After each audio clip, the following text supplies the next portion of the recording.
is ready. Yeah. Yes, we are. The recording is in progress, Madam Jane. Over to you.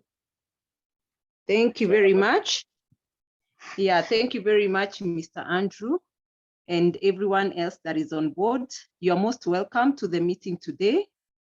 And we are 12 minutes past, but we believe we are going to beat time. And before we kick off with our agenda for the day, I would want to ask Madam Juliet to maybe finish up whatever she wanted to relay, so that we can know whether it's something that needs to be maybe rectified or talked about before we kick off with the agenda for the day. To you, Madam Juliet. All right. No, thank you, sir, about interjecting. I just wanted to say that I've shared the agenda on the WhatsApp group, because Bishop Ayodele alluded to the fact that he might not have the agenda. So for everyone else, it's on the UnityNet African Diaspora WhatsApp group. I've just sent it there. Okay, I think I had already sent out the agenda to everyone. Yes, every chapter that is active. No, yeah, yes, we had you had early this morning. I think some people could have missed it. Yes. Yeah, they missed it. I'm very sorry for that. No problem. But I believe I believe we are going to be able to catch up. No problem. Yeah, so again, welcome to everyone else who has joined our meeting today. My name is Jane Joroge from Nairobi, Kenya. I am the Secretary General, UnityNet Africa and Diaspora. And it's a pleasure to be on this platform today. It's been a while since I was on the platform. It's because we were conducting our Kenya general elections, and because now we are over it, I believe we are going to be available for any meeting that is called for. Yeah, so this is UnityNet weekly, UnityNet Africa and Diaspora weekly meetings. We do have our meetings happening every Monday of every week. So everyone is always welcome, so that we can forge way forward on how to make Africa great again. So to start us off, I'm going to introduce to us who UnityNet Africa and Diaspora is. And I'm going to take us through our profile, just a little bit of our profile, our vision, our mission, and then our goals. And we are going to go to our TOT presentations. I have seen a few of our presenters too are already on board. So we are not going to waste so much time, because I think we are already set for the presentations today. So as I introduce UnityNet Africa, I want you to know that this is a global organization, which is born from the global UnityNet, and it's a business group, which is a humanitarian enterprise and a global sustainable and regenerative development corporation, which supports and promotes the local delivery of open source regenerative climate smart infrastructure set up as life learning gardens. We also leverage a unique process of globalizing the delivery and the achievements of the global goals, starting with the Sustainable Development Goals, which are the SDGs. And I want us to know that we support the goals, the UN goals, but not the organization. We don't have any partnership, but we support the goals.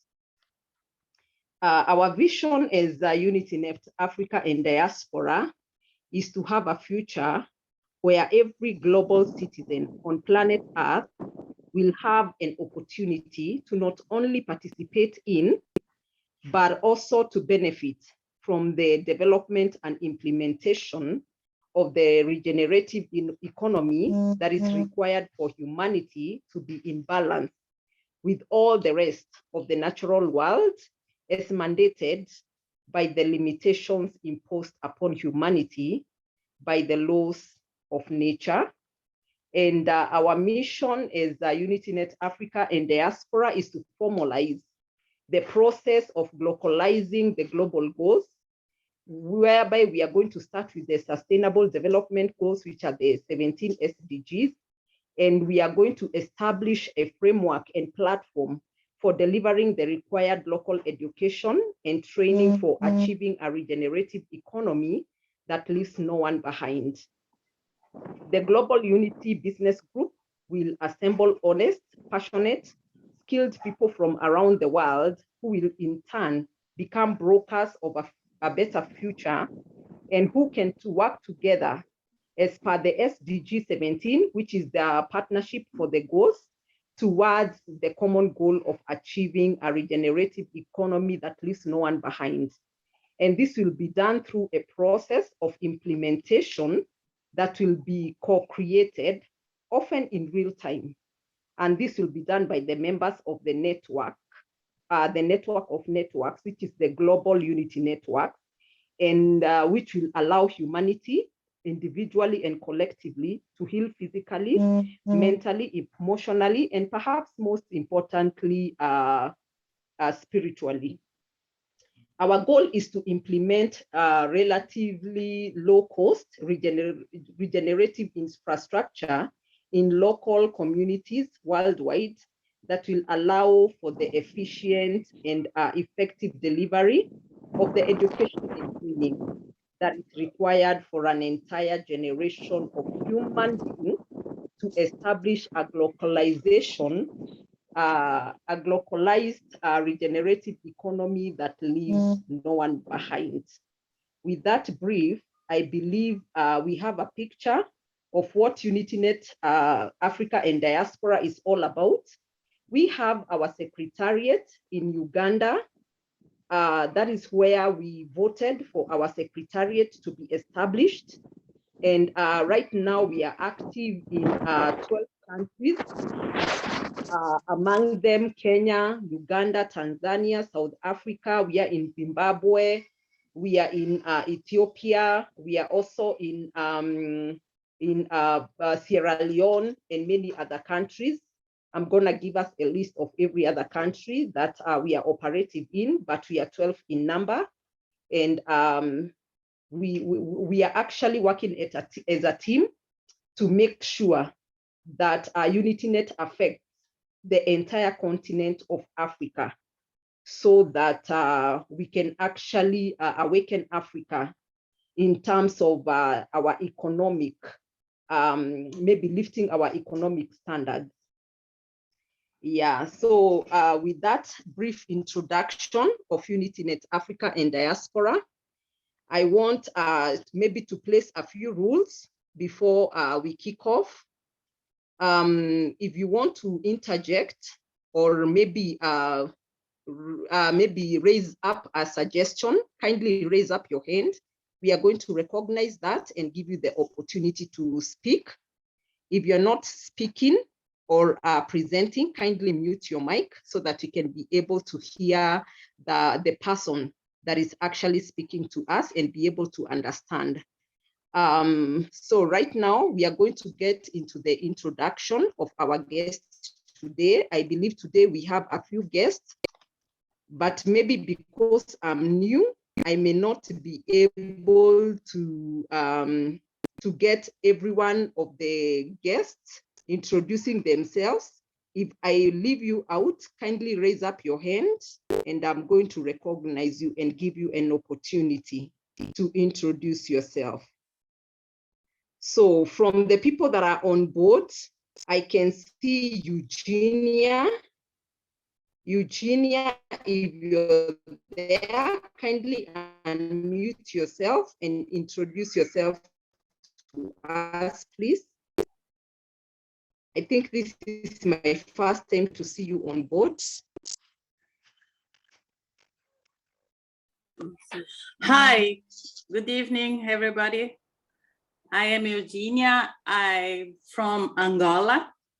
I speak Portuguese, not English. My English is very bad, but I stand you.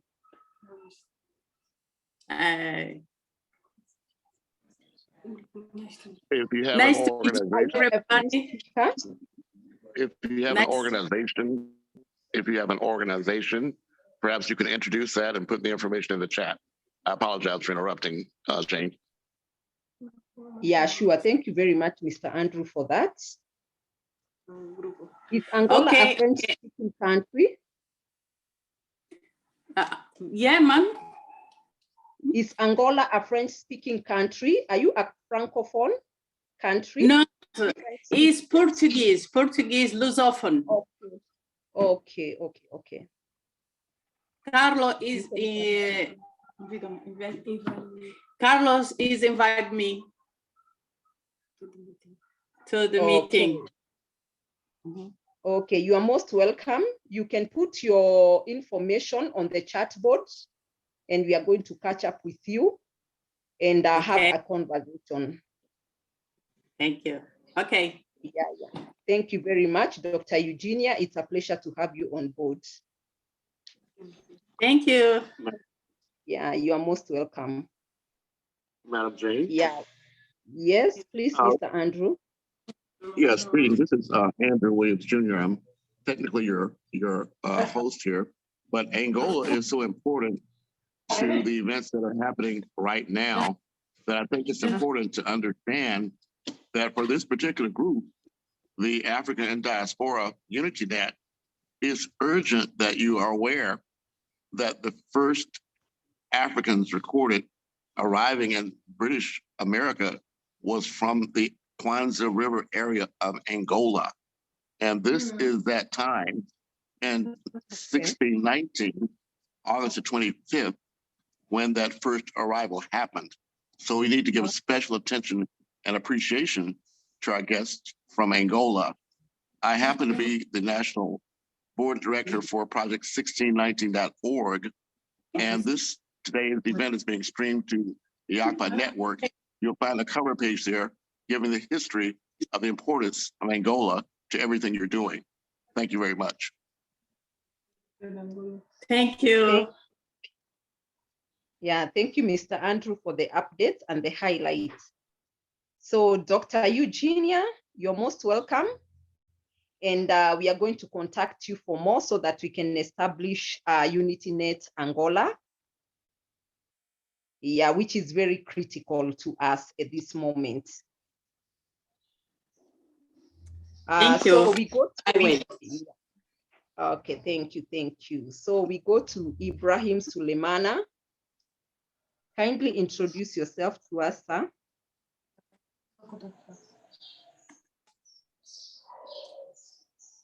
Ibrahim Sulemana, you're there?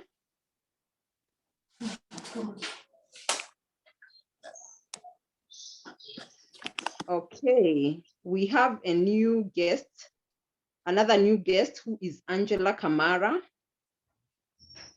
Angela Kamara, kindly introduce yourself briefly. Hello, yeah, Ibrahim is around. So, yes, thank you, Mr. Ibrahim. You can go right ahead.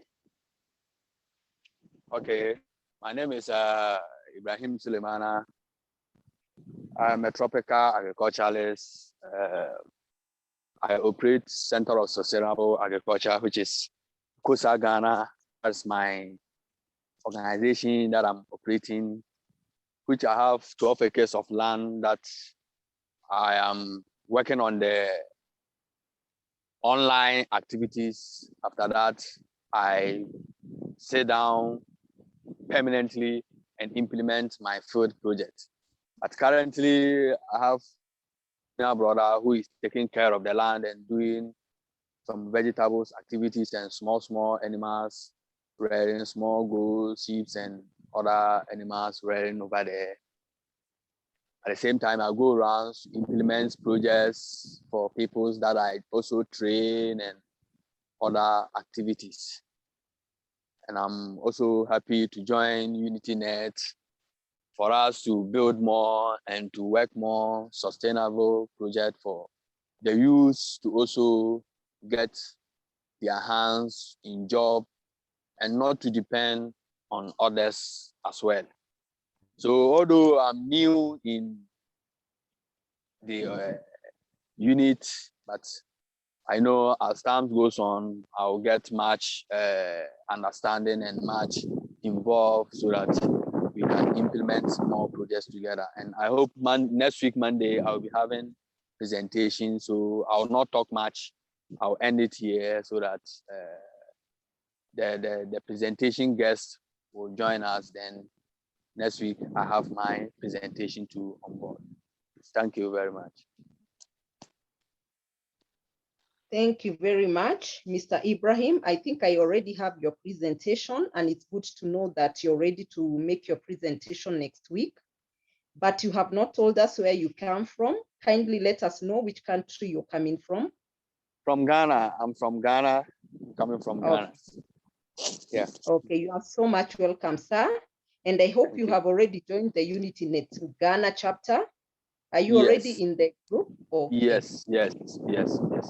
And it's true, Mr. Andrew. That is why I joined UnityNet.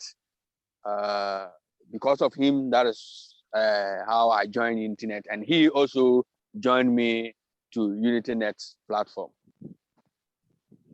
Okay, we really appreciate you, sir, being on board. You are so much welcome. Looking forward for your presentation next week. Thank you very much. Yes, you're most welcome. Now we go to Angela Kamara. Kindly come through and introduce yourself to us, please. Tell us where you're coming from and what you do.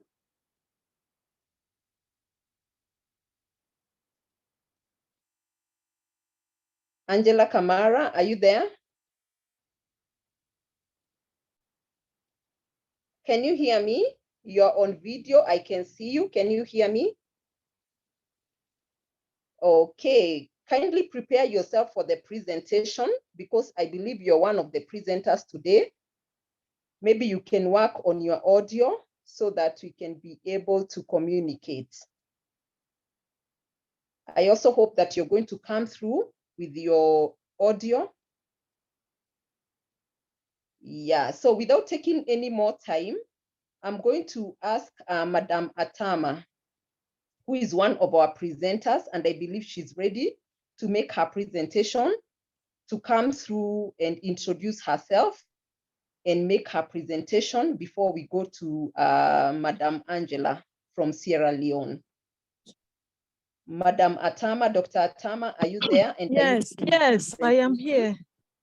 Thank you. Can you hear me? Can you hear me? Yes, you're very clear, ma'am. You can go right ahead. Yeah. Thank you very much. I greet everyone. Good morning, good afternoon, good evening, depending on where you are joining from. I wish to thank you all for this morning. For some people, it's evening. My time is actually 5:30 here in Nigeria. As I have already been introduced, my name is Chiemeze Atama.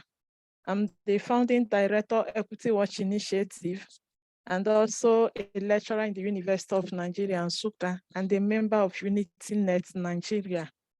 I'm so glad to be with you here. The presentation I have is just to talk to you about a program that we are planning.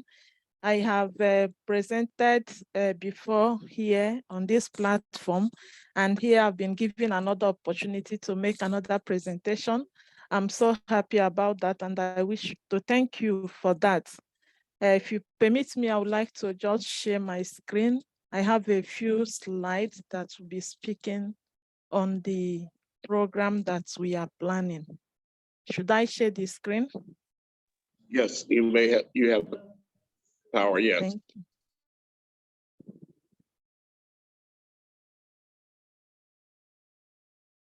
Okay. Okay, so thank you. I've mentioned before that I am the founder of Equity Watch Initiative, and it is a registered organization that is committed to promoting gender equality and empowering women and girls.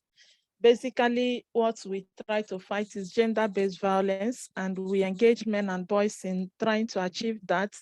We work around the gender issues like sexual and reproductive health, menstrual hygiene management, and more importantly, we try to engage women and girls in climate change discourse and actions, especially with regards to agriculture, because we believe so much that without, if you are hungry, you know, as a woman, if you are hungry as a girl, you'll be exposed to a lot of gender-based violence. So we try to fight hunger through agriculture. We engage women and girls in vegetable farming and other farming to ensure that we have enough food, so that at least the level of our vulnerability will be contained.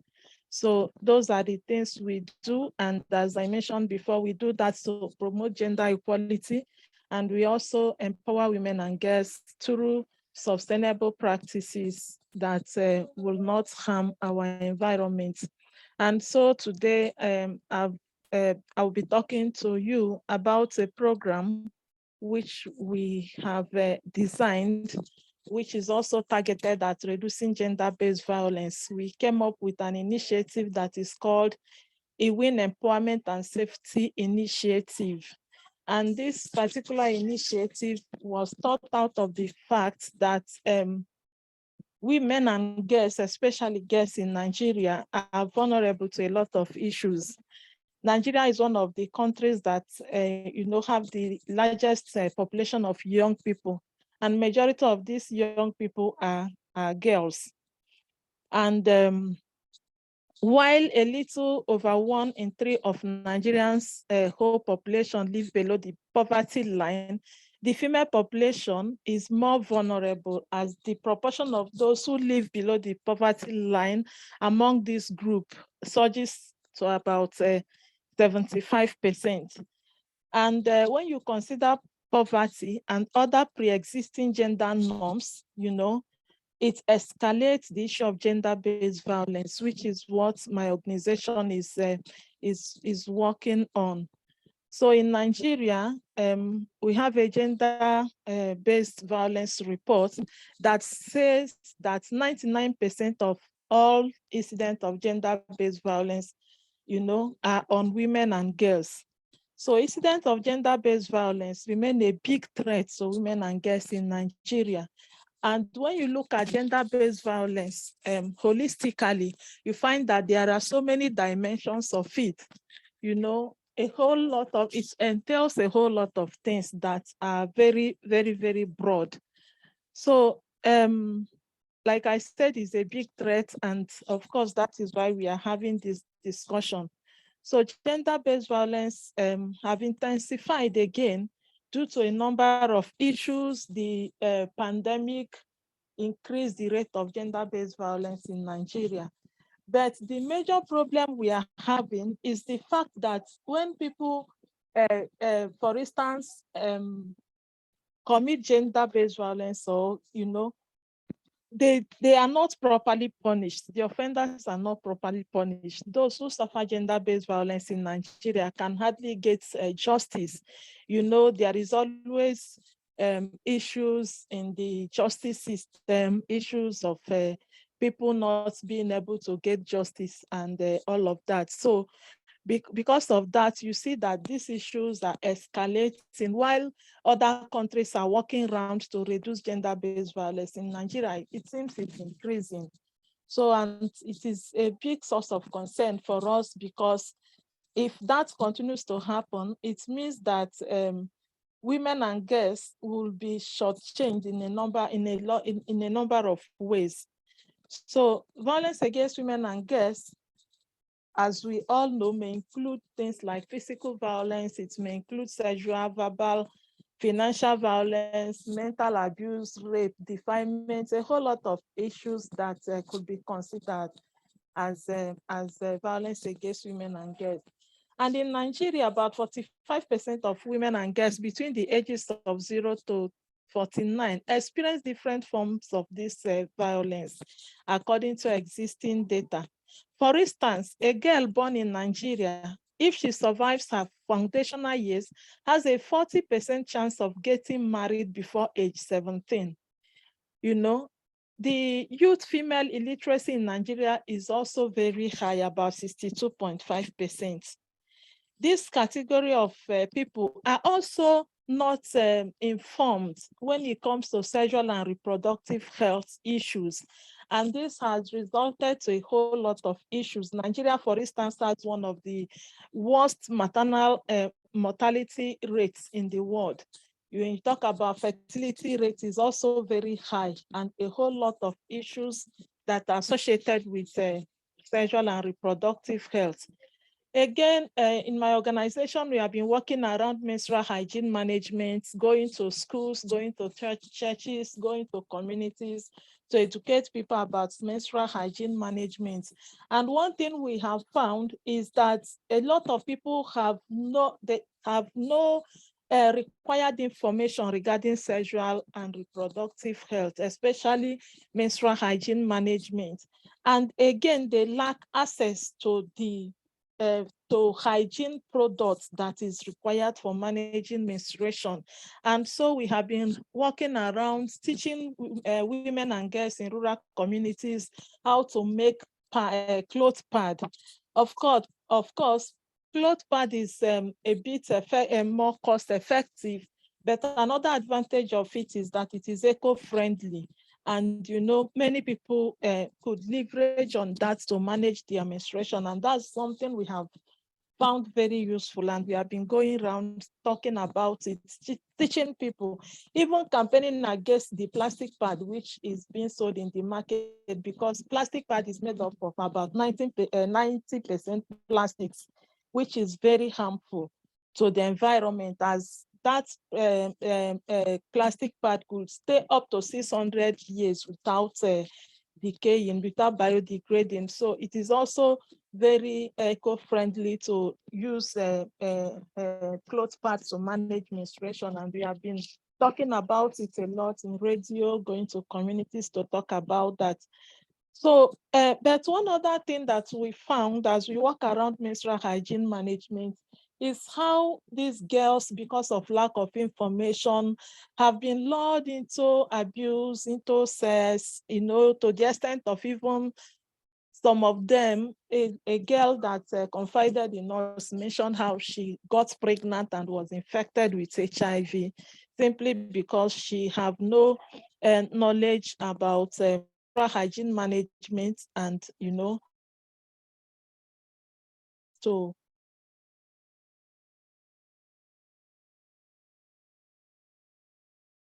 and on the long run, of course, those things followed.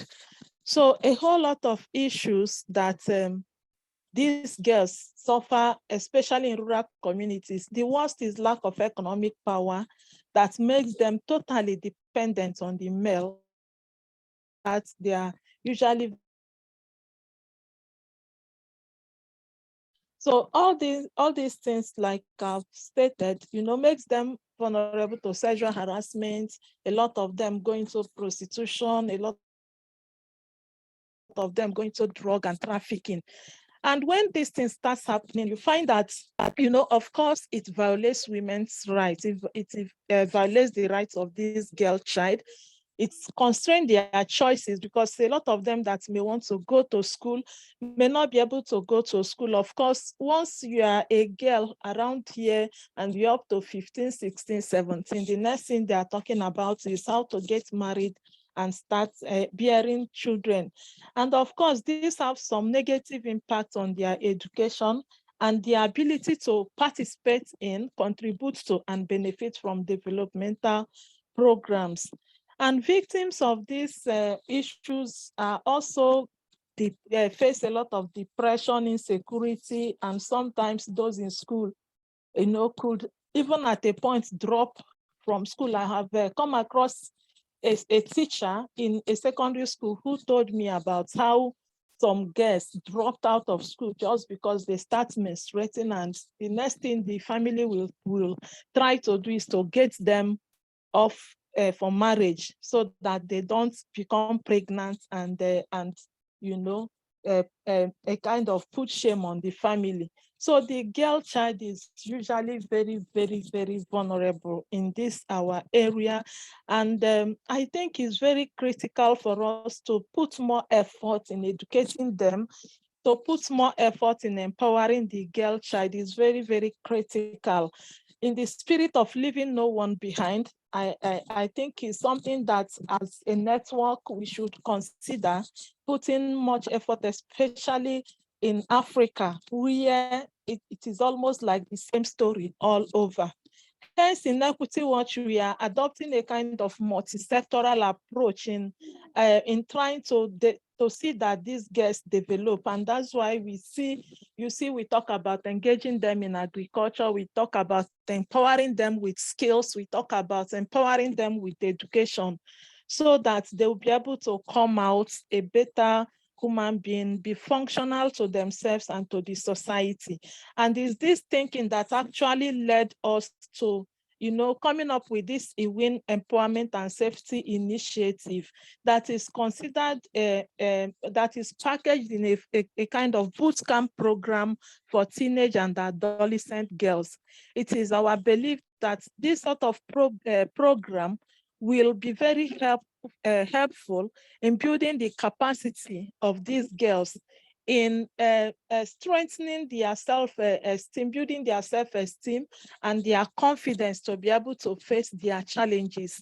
And we are targeting for a start 100 girls that will be between age 15 to 24 years in a 1-week boot camp program. And in this program, we are going to be focusing on a series of things.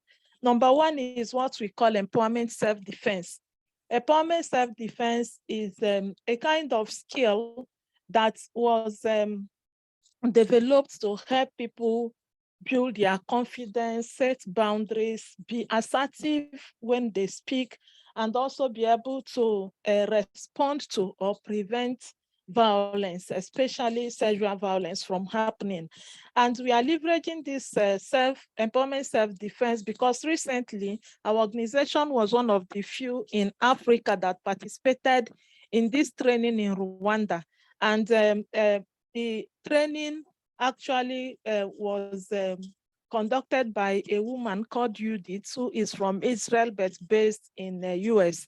So she has been going around teaching people this powerful skill that helps in building people's confidence, that helps in shaping, is a kind of life-changing skill. So we wish to incorporate this empowerment self-defense in the boot camp that we are planning. Then apart from the empowerment self-defense, we're also looking at sexual and reproductive health education, menstrual hygiene management, and very important to us, climate education, because a lot of people around here do not even understand what climate change is all about. And for them to take action, for them to be part of the process, for them to be able to follow the discussion, there is need for people to really understand what climate change is and be able to take some climate actions. So in the boot camp, we are also trying to introduce tree planting. At least this will be like the first time something like this is going to be happening around Nsukka. And so we wish to plant tree and have it as a kind of a landmark that maybe after some years we can look back and say it was when we started a program like this that we planted this tree. We are also doing that to let the participants also know about tree planting, as is one of the sustainable practices that we have also been talking about here. Then again, because of the fact that empowering these girls are very critical, we don't just want them to come to the camp and leave. We are trying to introduce soft skills like cloth pad making, cloth bag making. There are bags that we make through Ankara materials, which we have in Nigeria here. bead making, catering. Those are some skills that we'll also like to introduce to these girls so that they will not continue to be dependent on the male, so that they will not continue to beg for money for their parts that usually exposes them to this abuse and harassment. And our objective, like I've stated, is to build the confidence and self-esteem of the girl child, to empower them to be able to take care of themselves and also be able to contribute effectively to the society. We also want to see that these girls begin to grow confidently in a way that they will be able to take some leadership roles in their community. And so what we want to do is to employ a kind of self-help mechanism where in all the communities around, we want to have these girls, have their data, follow up on them, and also leverage on them to set up maybe groups in different communities that we are going to be working with for other projects.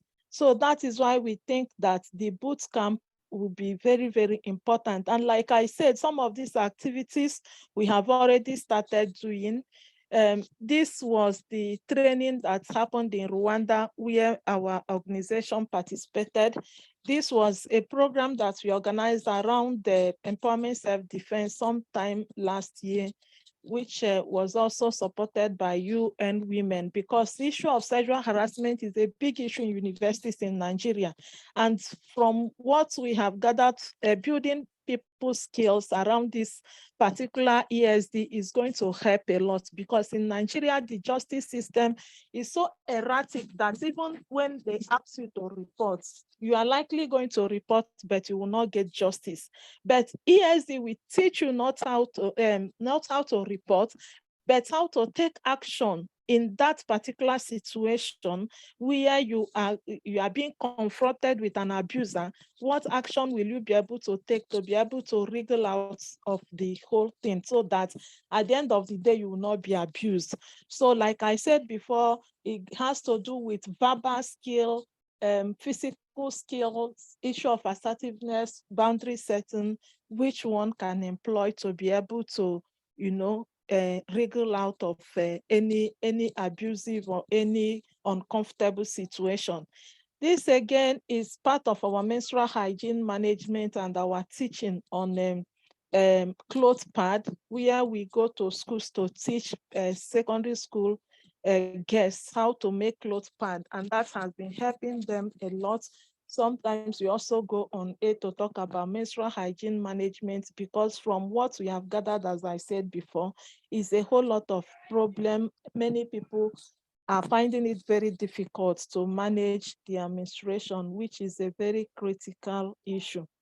And I would like to end by a quote that was given by our Minister for Women Affairs down here in Nigeria. And she says it is important to highlight that everyone in society has an important role to play in ending violence against women and girls. And we all must work together across sectors to address the various aspects of violence against women and girls. And that is Deme Pauline Fallon, who is the Minister for Women Affairs in Nigeria, who said that. So we wish to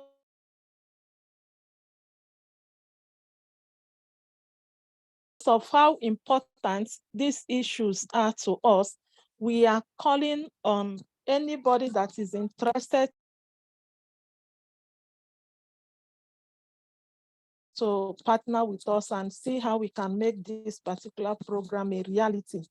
It's going to help a lot. It's going to be very, very impactful. Like I said before, something we have not had anything like, camping guests around the whole of this place. So this is the first time it's going to be happening, and without partners, we may not be able to make the level of impact that we are envisaging. So we are really asking people to to come and work with us in this project, so that it will be able to make it a reality.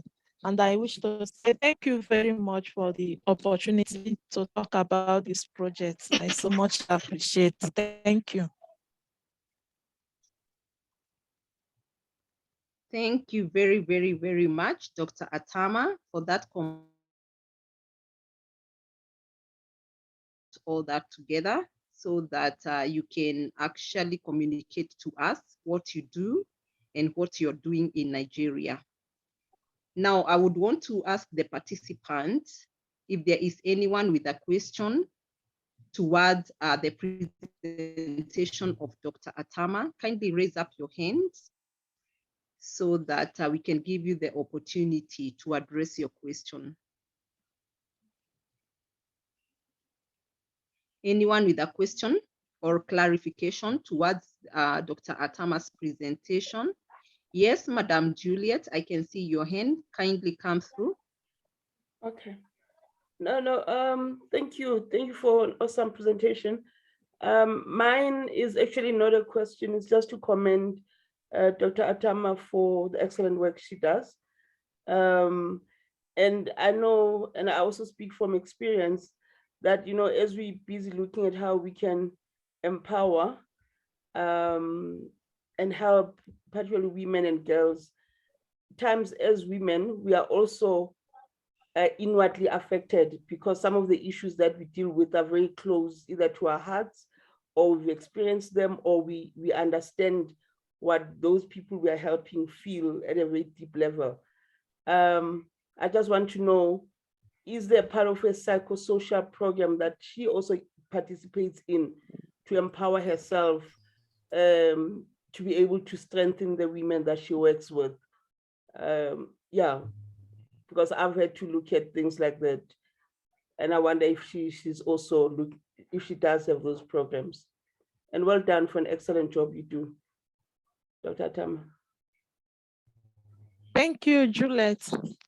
I didn't quite get the question you asked, but I think you are asking if we have a psychosocial support system. Is it? I don't know. I didn't quite get Yes. it. Sorry. Yes, no. That is my question, but also psychosocial support for yourself as a person who's leading the process, because you as well get affected by the things that happen to the people that help you. Yes. Thank you. Yes, thank you. Thank you. Even empowerment self-defense as a skill has a component on psychosocial support, which was also part of the training we had in Rwanda. And recently, UNESCO also organized a program for organizations here in Enugu, which is where we are based, where we were also trained in psychosocial support. So we are properly equipped on that. Thank you. Awesome. Thank you very much. Yeah, Madam Juliet, anything else? Any more contribution before we move to the next person? No, I'm good. I'll lower my hand. It's an all hand. Thank you, Madam Jane. Okay, thank you very much, Madam Juliet. Dr. Atama, for your response. My question, when it comes to matters of self-defense, do you train online or does it have to be a physical training? Yes. Yeah, how do you go about that? Yeah, empowerment self-defense have a component of online and in-person training. For instance, the first time we were trained, it was online, and we were able to learn well enough, which was why we were able to partner with young women last year to organize the training for students. So it can happen online, it can happen in person. And I actually wish to recommend it for everybody. It's not even for women alone.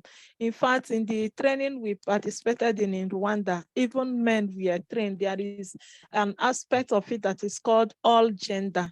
It is a life-saving skill that everybody needs, but more importantly, women need it more, especially down here in Nigeria, where people are usually abused here and there. With such skill, a lot of there will be serious reduction in sexual harassment and abuse. is everybody's business. I think everybody needs the skill.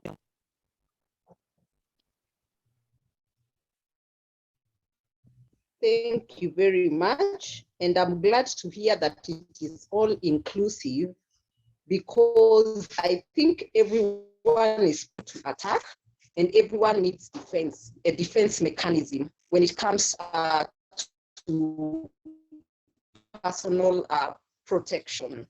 So good to hear that. We have the boy child, who is also an endangered species. So we cannot overlook the fact that the boy child needs also the defense mechanism to deal with life issues, even in terms of sodomy, when sodomy occurs or anything of the sort. Because there are, I can see Susan Yego, your hand is up. You can kindly come through.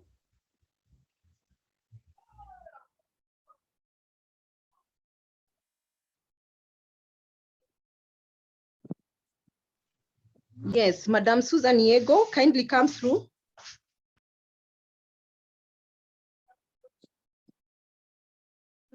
Thank you so much, Dr. Atama, for the great presentation that you have given us about your work and the organization that you have initiated. And in this organization, I would like to ask a question, commendable question. I even commend. I would like to ask a question. This organization that is your initiative, it is non-governmental, yes.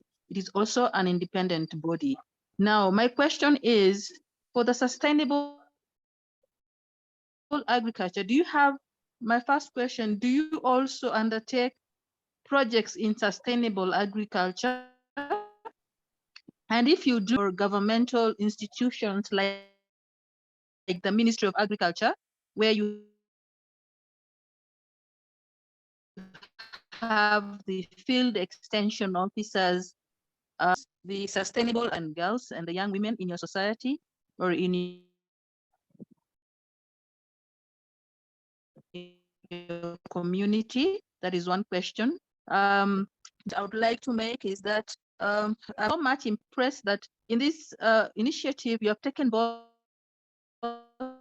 genders and you have balanced the equality and you empower both boys and girls. And that is very important in every country, that we should take care of both boys and girls. We don't have to lean on one side and say we are looking at the girls' issues. So it's really commendable. And I'm glad to hear that with a lot of, I have already commented on your presentation, but my question is, do you involve governmental or Minister of Agriculture government staff to facilitate in the sustainable agricultural projects? And if you do, how many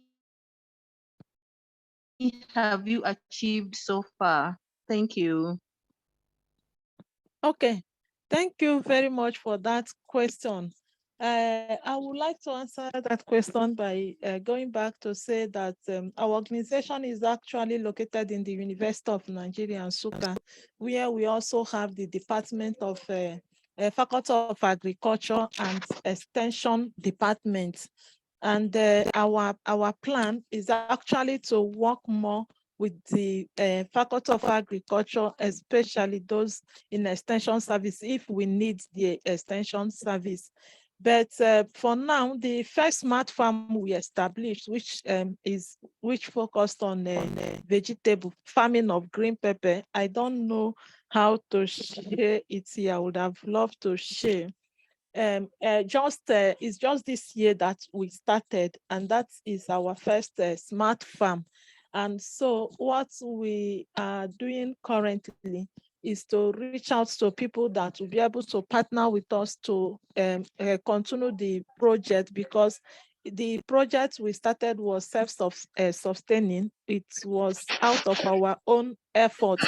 And so it was not easy for us to reach out to all the stakeholders that we needed to reach out to. Our plan was to be leveraging on the platform to be teaching women, because in Nsukka, which is where our organization is located, we have so many women farmers that doesn't even know exactly what they are doing. They are just doing what we call trial here in Nigeria. And so we are looking at having a sustainable platform where we could be engaging those women so that they can be getting it right. So for now, we have not started engaging those in Ministry of Agriculture. Part of the reason is that our consultations with all the government sectors so far have not yielded any fruit. So you are going to them to do any work for them. You are going to also provide for them. And we do not have capacity to do that for now. Instead of supporting you, you are going to be the one, bringing something to support them. So we don't have the capacity for now, and that is why we are just leveraging on the university, which is where our organization is, to get some of the services we are getting. And the intention is to also be able to be grounded enough, also get some consultants involved, so that we'll be able to pass the training to women and they will be able to do better in what they are doing. I don't know if I was able to answer your question. Thank you.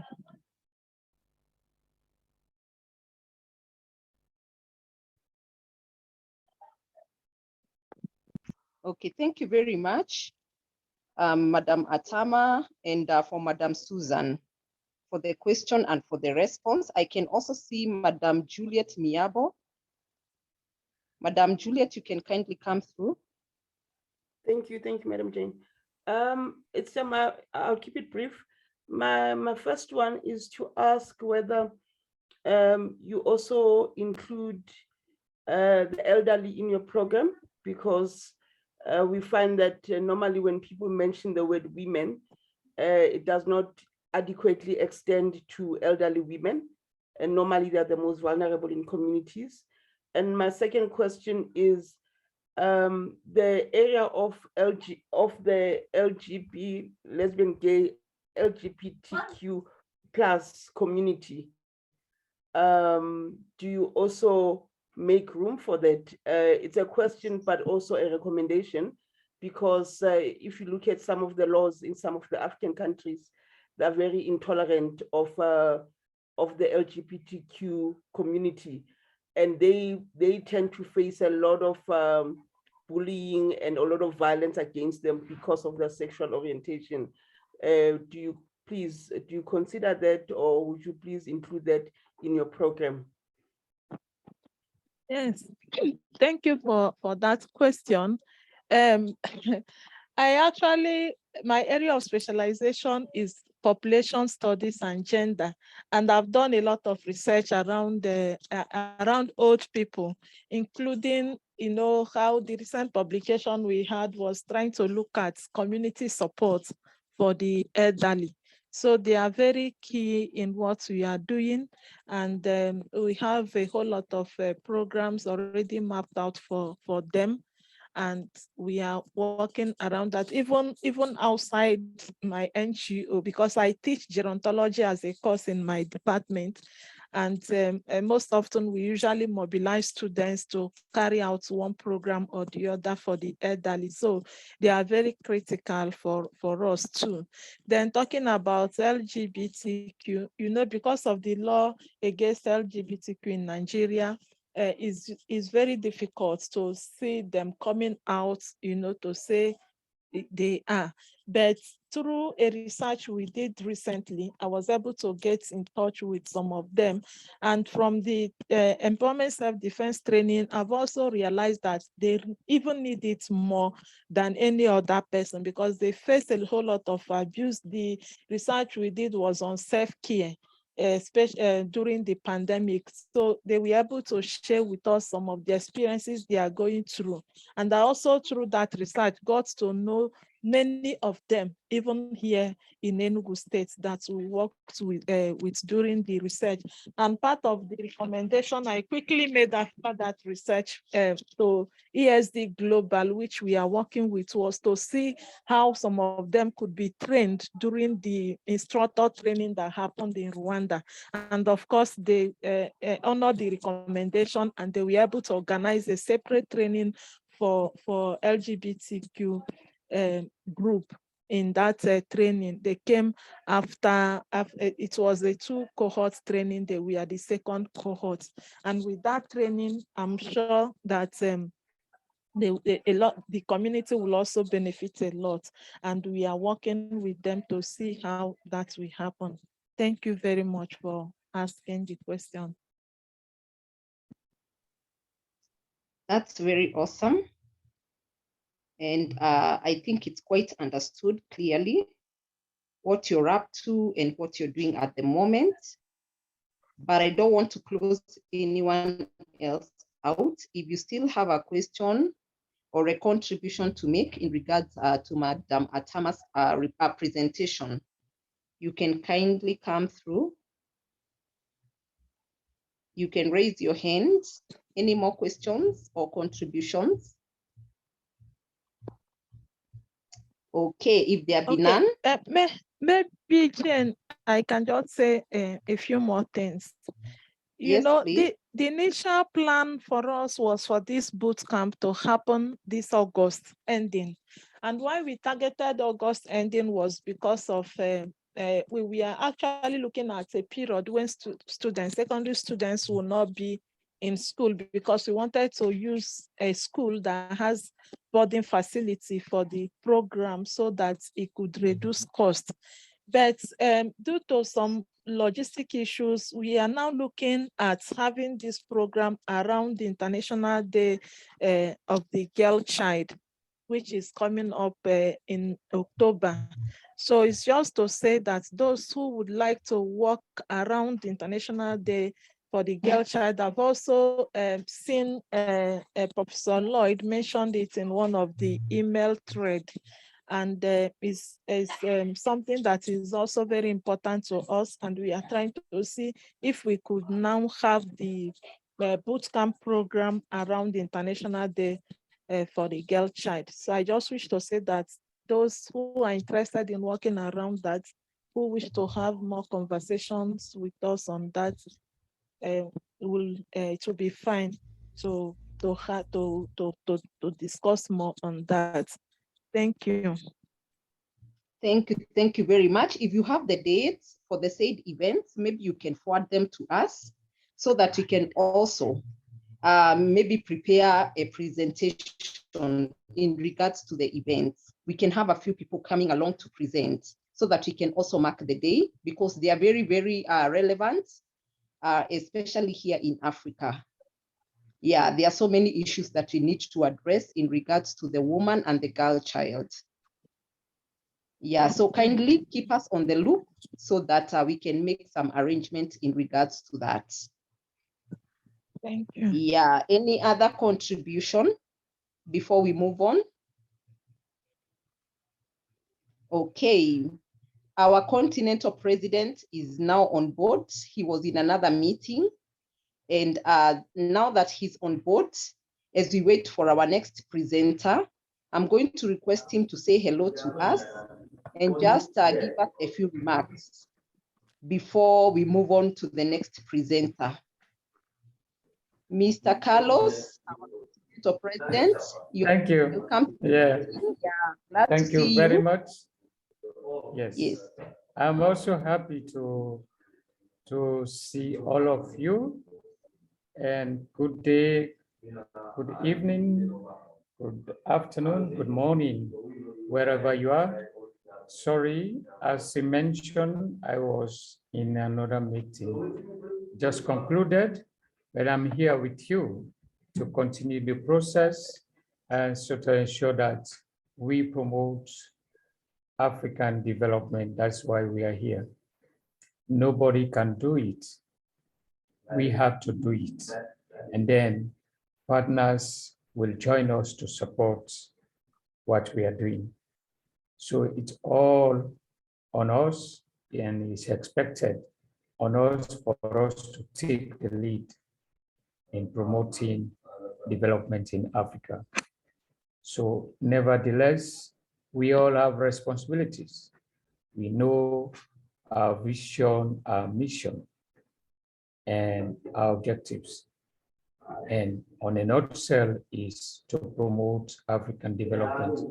So I want everyone to take this very, very serious. I know people take it very serious, but let us do more to have reality in place to make it work.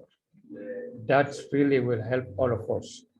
So on this note, capacity building is one of the most important things we need in terms of functional education system that will help all of us, that will help our children, that will help those yet unborn to rebrand Africa, to change the dynamics the way Africa is.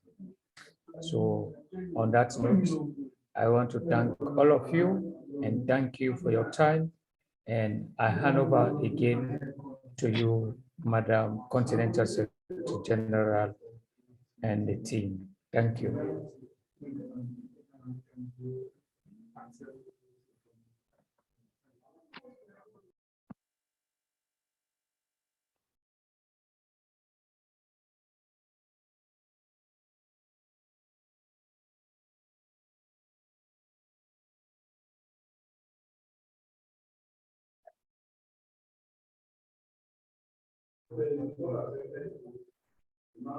Hello, Madam Jane. Hello, Madam Jane.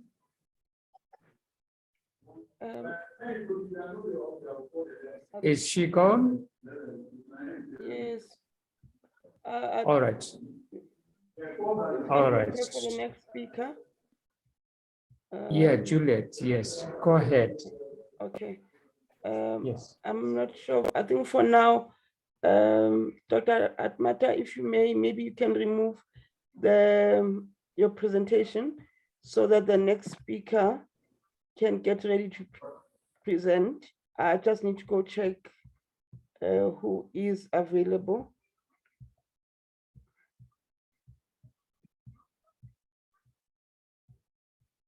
Okay, I think we lost Madam Jane. Okay.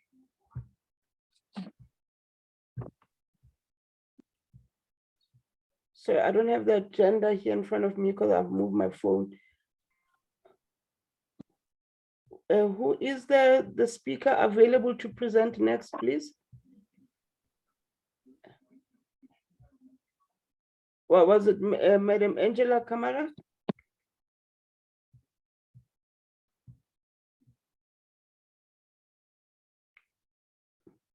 Sorry, I don't have the agenda in front of me. Who's able to tell us who's the next speaker and if they can indicate if they are ready to present? Because I know we had 3 speakers today.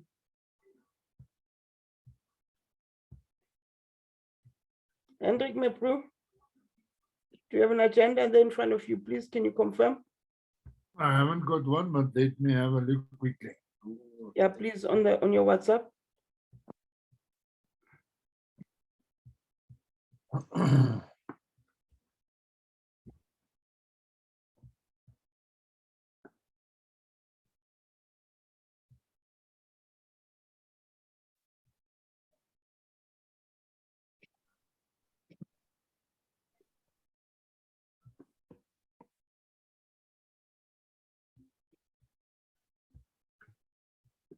We have Madam Acham from Ethiopia to speak on women empowerment.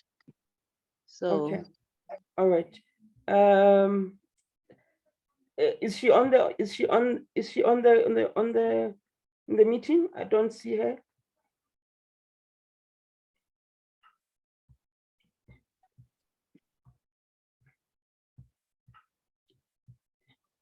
Can she confirm?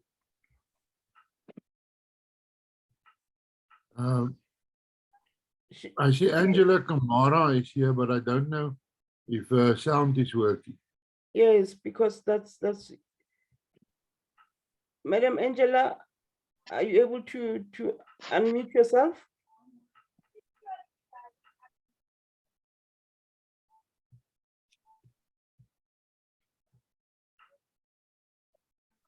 And the speaker from Ethiopia, that's Madam who again? Because Madam Achama Achama, she is from not. Ethiopia, and Angela from Sierra Leone.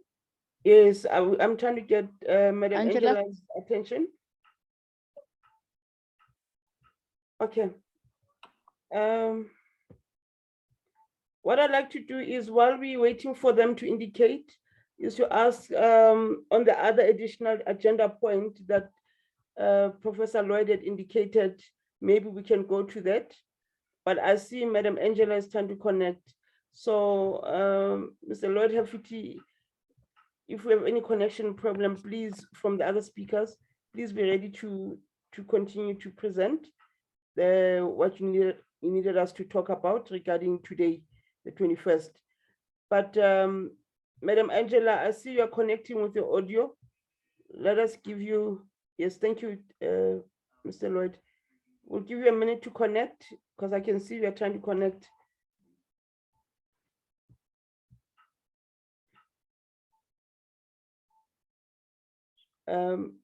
She is trying to connect with her audio.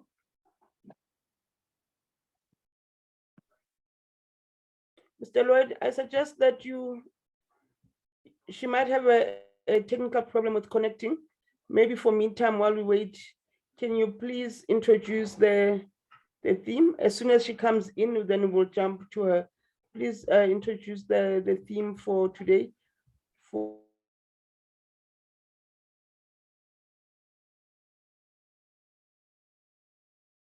A message in the UNET discussion group just before getting on this call, because I read a message from one of my colleagues from Energym University. She was trying to actually find a host country so she could do an event on September 21st, which is the International Day of Peace. And so I suggested to her that perhaps we could do a virtual collaborative event with her I believe she's in Tanzania. So rather than having her actually travel somewhere else to do this event, she can do it again in Tanzania. She said she's done it there before, but then we could do each of our own local events in all the different countries of UnityNet. And I'm suggesting that I can put together a Drawdown Markham event right here in the Greater Toronto area, and then we can have a virtual International Peace Day event. We'd have to perhaps create some sort of working group around that, so we can plan for that, and then have an event, and we could even have this every year during International Peace Day on September 21st, and it aligns as well with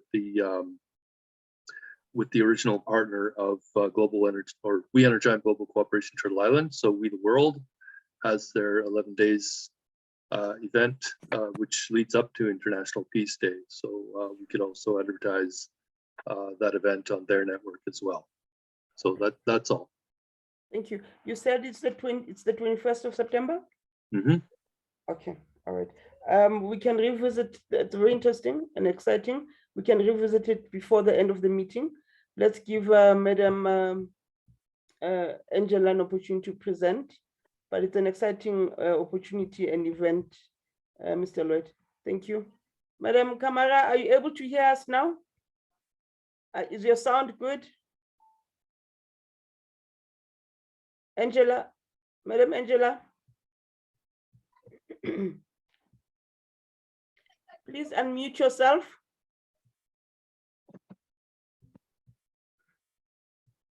Please unmute yourself. Hello. Oh, much better. Yes. Yeah, hello, good afternoon. Yes, good afternoon. Oh, so is this Madam Angela? No. This is Haja Marie from Sierra Leone. Oh, okay. All right. No. Are you ready to present?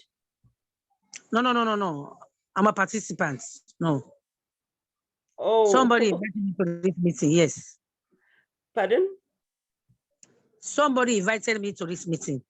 Yes. No. You're welcome. You're most welcome. Because we have another Okay. sister from Sierra Leone who's presenting. So I thought maybe it's her going by a different name. Okay. All right. No, Okay. welcome. You're welcome. You're welcome to Africa, Thank you. UnityNet Africa and Diaspora. We are welcome. Please do put down your contacts in the chat room so that we know who you are and we're able to stay in contact with you going forward. You're most welcome.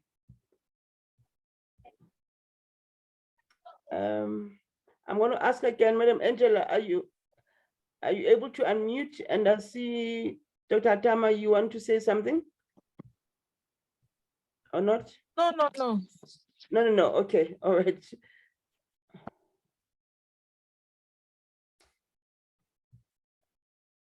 Okay.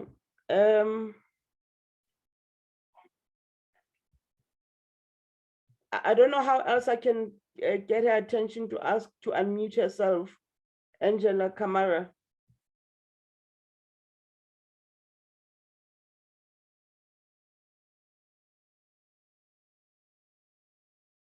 From Syria, telling Angela Kamara to unmute herself. Okay. It might just require a phone call if anyone is able to call her, to WhatsApp call her. But nonetheless, while we're struggling with that, I just want, Mr. Lloyd, I just want to come back to the International Peace Day event, in terms of maybe you can unpack what type of event do you think it should be, and yeah, would it be obvious physical, and obviously there'll be aspects of it that will be virtual, but what did you have in mind, and what is happening that we can link to as you well, the proposal was very simple this morning. I read a message from my colleague Rubina, who's in Tanzania, and so Rubina Ali is a member of the executive of Energym University. She's been doing a parallel program trying to get education and training especially for multiple countries in Africa as well. So she's also developing a kind of peace center, she calls it. Actually, it was my original idea with her many years ago, while we developed this whole concept of the Unity Peace Centers as well. So she's got her own peace centers network that she's building across Africa and around the world, I believe. But I'm supportive of what she's doing. She's supportive of what I'm doing. And so I didn't get any details of what she's thinking of doing.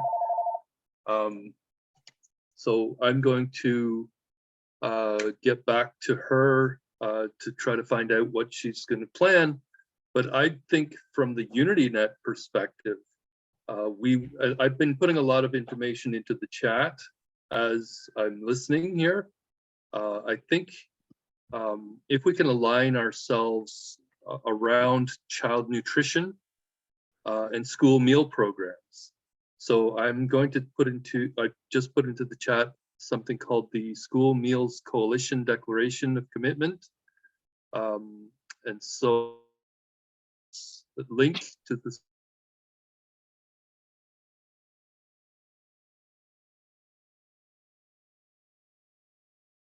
can try to target some interventions and then have a discussion around how UnityNet can align with what they're trying to do and perhaps help them to deliver on the solutions they're trying to achieve. So this last post I'm going to be putting into the chat is actually the Declaration of Commitment, and it lists all of the countries that have committed to implementing these school programs around the world. So if we look at who our UnityNet nodes, chapters, I should say, are, we could do some sort of a virtual event where we're each our own local communities contributing something to this this day on the September 21st, related to how do we achieve the nutrition outcomes that this coalition, the School Meals Coalition, is trying to achieve, and then we can all focus sort of on the health and wellness benefits of child nutrition. I think that would allow us to all center our message and saying we're going to try to help the School Meals Coalition implement their programs at the local level in all our local communities wherever we are, right? And so that way we can focus this, and regardless of what Rubina is doing, we can have our own theme for the event. And so I think that might make sense for us. That's just my suggestion. Thank you for that. Okay, what I'm hearing is actually two brilliant ideas, because the one specifically for peace, I think that's very pertinent currently with everything that is happening. Maybe there could be just some brainstorming in terms of what could be done around the International Peace Day. Well, that is my suggestion, is on International Peace Day that we have a virtual event. Everybody gets on Zoom, right? Like what we're doing. We have a number of presentations throughout the day. Let's say starting in the morning, going until the afternoon. There's a number of speakers that are lined up. We advertise it, but our theme for that day will be child nutrition and school meal programs that can be delivered in our local communities through, for instance, the Unity Garden, these local community hubs that are intended to help to address nutrition issues in the local communities. That's essentially what we're trying to do here. Here is actually build this infrastructure that we want to disseminate eventually, and train people in actually producing local food within the context of their own communities. Okay. So that can be the overall theme for the September 21st event, is how do we what are the things that we know that need to be done in our local communities? I think the point I was trying to make was to support exactly what you're saying, but I wanted to link it to the issue of nutrition, hunger, poverty. Obviously, a school program being part of that. Well, what comes to mind is the theme that says a hungry man is an angry man, because when people are hungry, generally when there's general starvation, that leads to a certain level of violence and absence of peace in communities, because people, so we can still, I think the whole issue of nutrition, starvation, poverty, and how it affects the lack of peace, and what we can do to counteract that, using some of the examples that you're giving, including the school program, including what can be done in the various regenerative programs that we have to bring about peace using food security, nutritional security.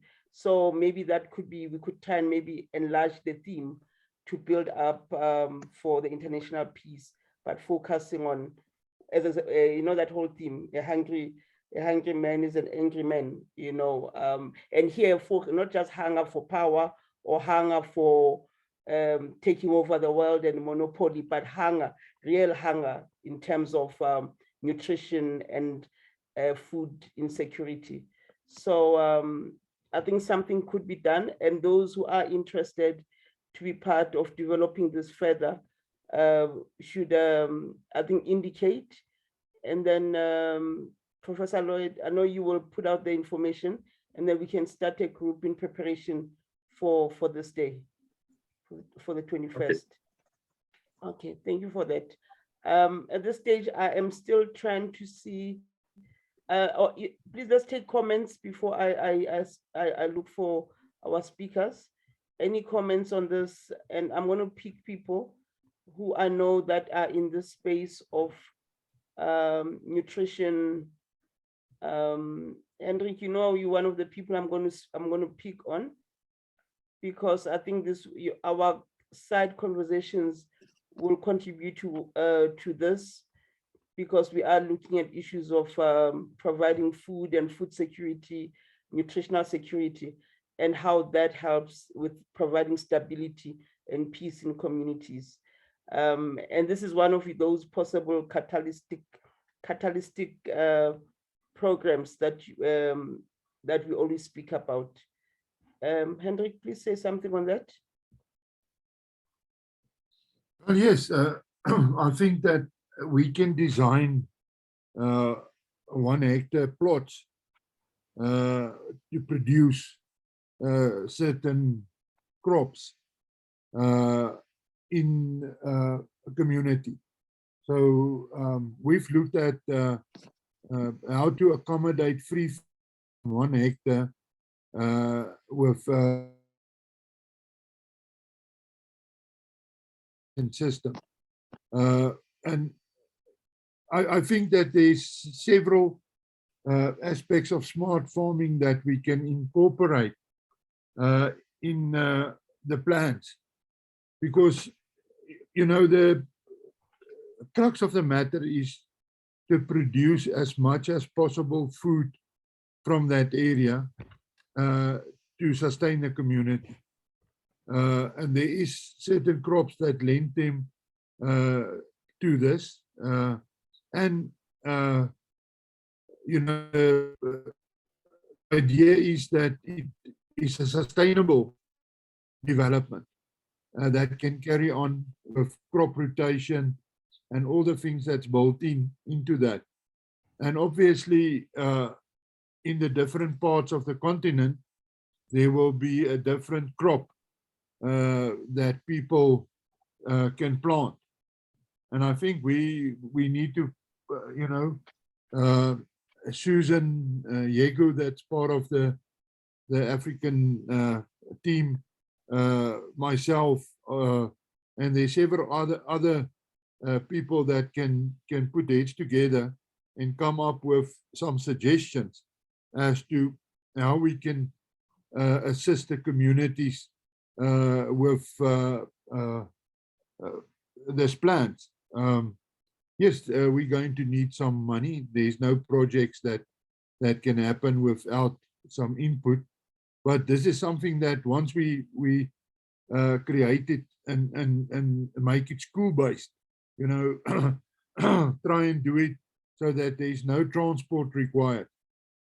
We can come up with schemes and the exchange between one school and the next school, so that, you know, the one guy is sitting with cabbage, the other guy is sitting with sweet potatoes, and the other guy is sitting with tomatoes, so that we can interchange these crops, you know, and do the crop rotation, but that the one school assists the other school and vice versa, to make sure that they've got a variety of nutritional foods available for the kids, in a way that I'm not 100% the right person to say, you know, how are we going to get the kids in the community and everybody fed, but that we can maximize the crop from that area that is possible, and make sure that we pick those sites where there's the right soils, the right amount of water, and the right people that we can train to work on these pieces of land. Thank you. All right, thank you. I see Mr. Lloyd has his hand up, and the whole idea of what Ms. Hendrik has just mentioned is it's overall food security for the immediate community in the nearby school, because in a lot of communities you do find schools, and when you have school-based farming, the farmers can do the crop to sell, but also find ways, obviously, if there is funding, for the same food to give basic food, instead of people even if it's at a low cost of 5 rands or 10 rands or whatever it is, or even free, where it's possible, where within that community starts serving and feeding itself from the crops that are being that get yielded from the very same community. So it could be one of the things that you can unpack and talk about, Hendrik. And it's all about sharing the space without necessarily having one farmer owning a bigger space, where you have a big space that is shared by different farmers. So maybe we must look at that as one of the topics that you can talk about.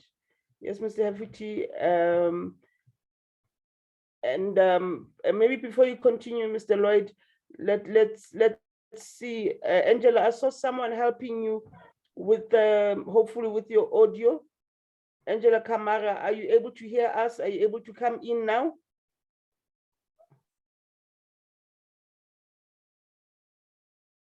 Madam Angela,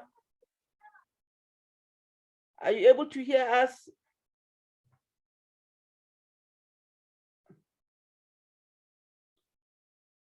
If you can, please unmute. I think you are talking. Please unmute yourself. And Madam Jane, if you're able to get hold of her, please get hold of her. Can the host help to unmute her? I've been trying. Okay, let's see. Am I also the host now? Okay, let me also try and unmute her through on how to unmute. Yeah.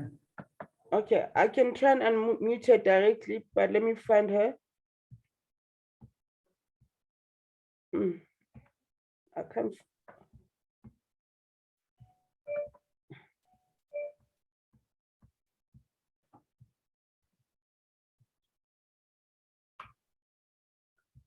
Could I just say very quickly that my idea was very quick, was just to say that we may want to consider for the September 21st event to really focus on trying to build the interns network. Okay.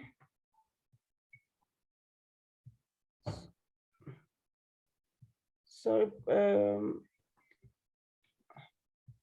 I'm just a bit distracted because I'm trying to unmute Angela, but Madam Jane, please, now that you're back, please see if you can get hold of her.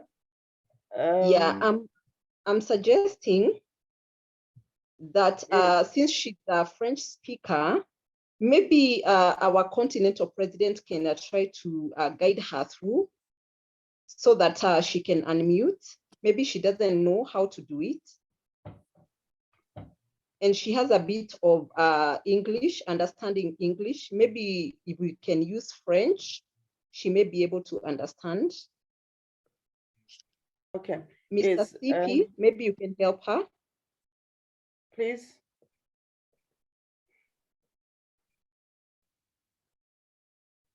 Jose Carlos? Yes, I'm calling her direct now.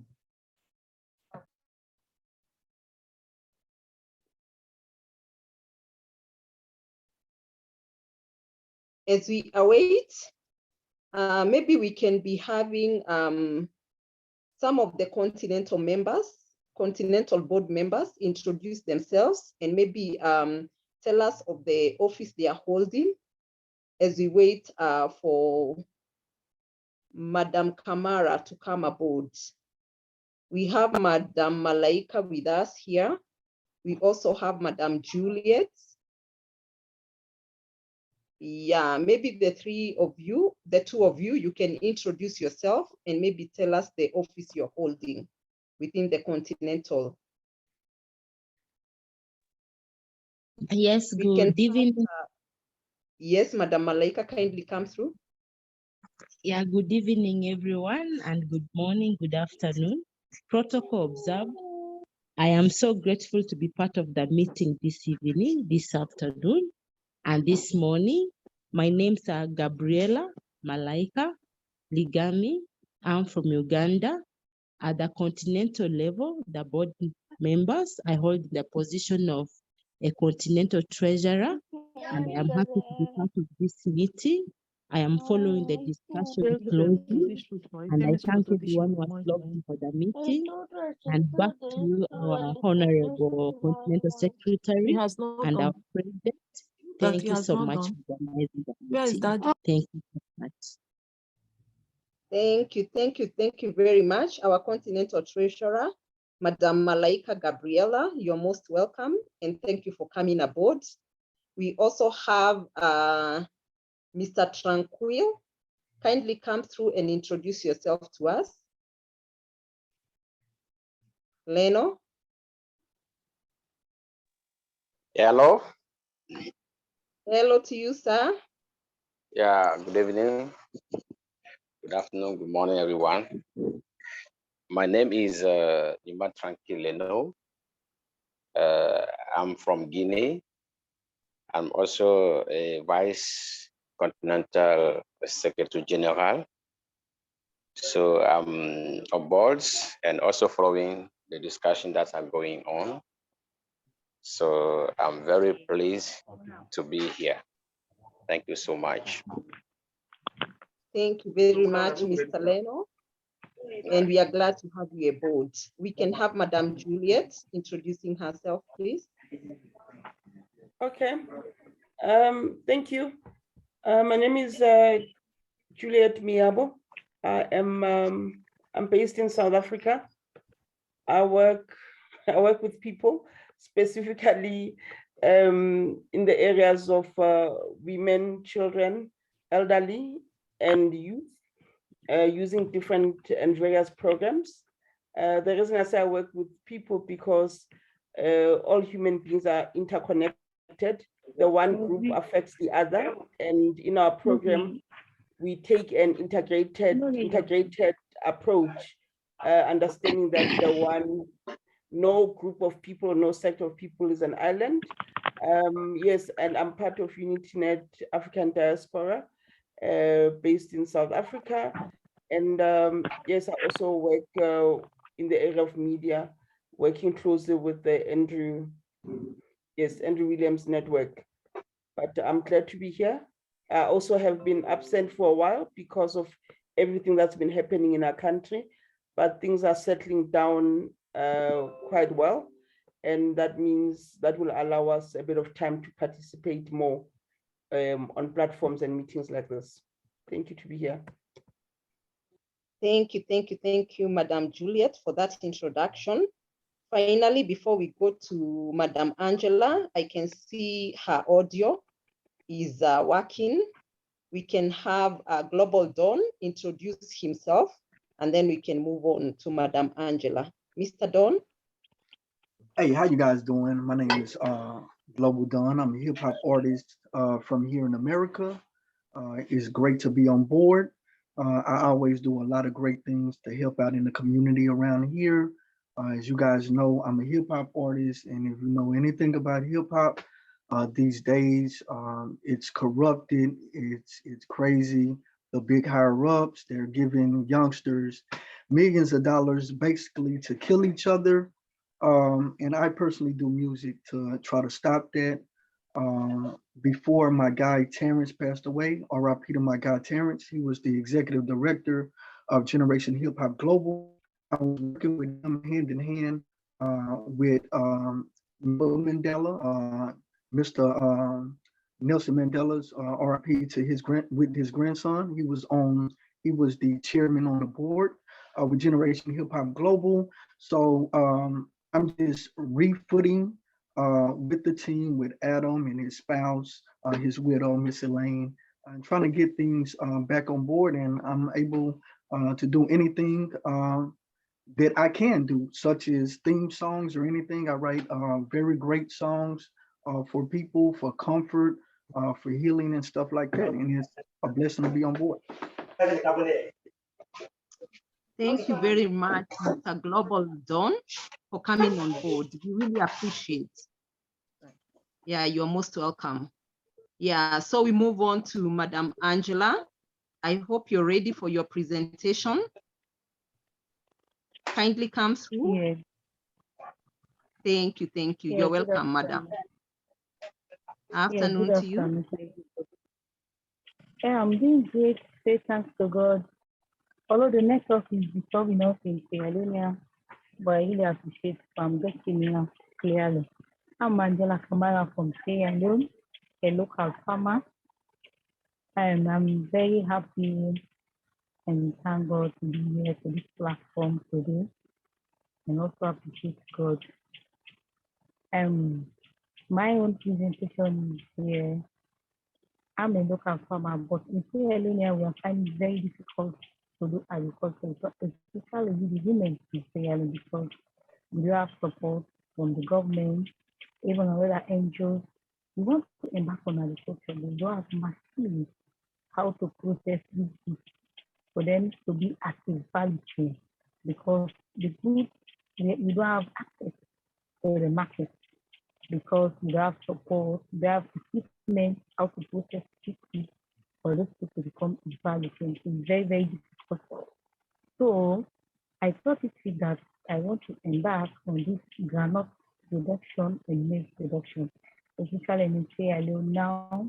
Granite production, they produce this clumpy nut for malnourished baby, and also maize production, like they use it like corn. This corn, they use it like corn meal, this food, baby seed, and also these are poultry. So I thought it see that if I embark, or we the women in Sierra Leone, we embark on this granite production and maize production, it will be better for us in Sierra Leone. But our own problem is we don't have a good support in Sierra Leone, especially in agriculture. We find it very, very difficult to embark in agriculture because they have machinery, they have support, so we just do this local farming. But we want to improve it, how this food to become a value chain for us to access it to the market. Madam Angela, will you project your presentation, yes, or do we help you project it? What do you prefer? Do we help you project your presentation? The network is disturbing because my phone is not good also. Yeah, we can also not hear you clearly. Can you help me project your presentation so that you can follow through? I know you. Okay. Yes, I'm trying to project it, but that's why I'm explaining my presentation, the way I wrote it about this kind of production and production on even rice production. Okay, we are going to help you project it so that the rest of us can follow through, if you don't mind. Okay. Let me forward it to Dr. Carlos. I had forwarded it to him. I can re-forward it, and then he can help you project, so that when your sound fails, we can follow through. Okay, just a minute. You can continue as we sort it out. Okay. You can go on. We'll just catch up with you, Madam Angela.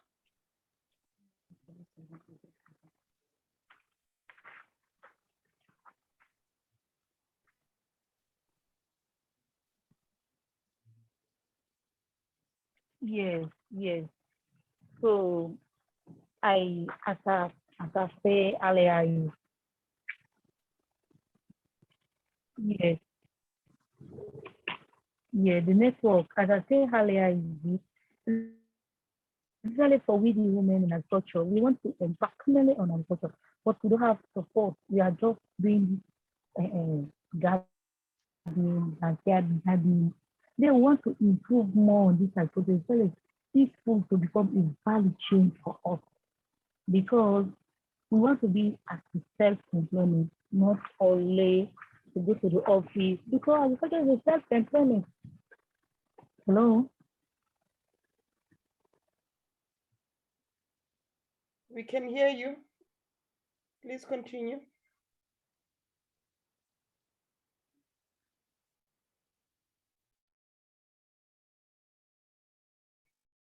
Madam Kamara? Yes. Okay. Madam Angela, are you there? Kindly come through. We can hear you clearly.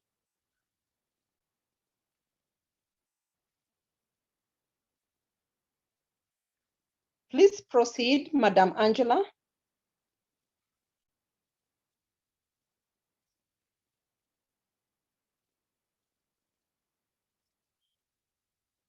Wow, it seems she was kicked off. She was kicked out of the network. I don't see her online.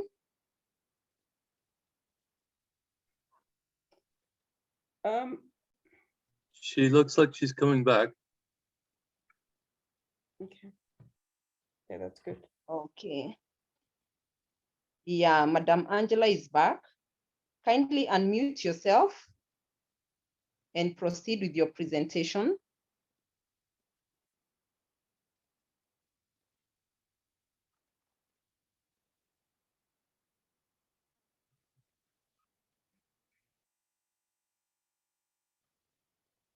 Madam Angela, kindly unmute yourself.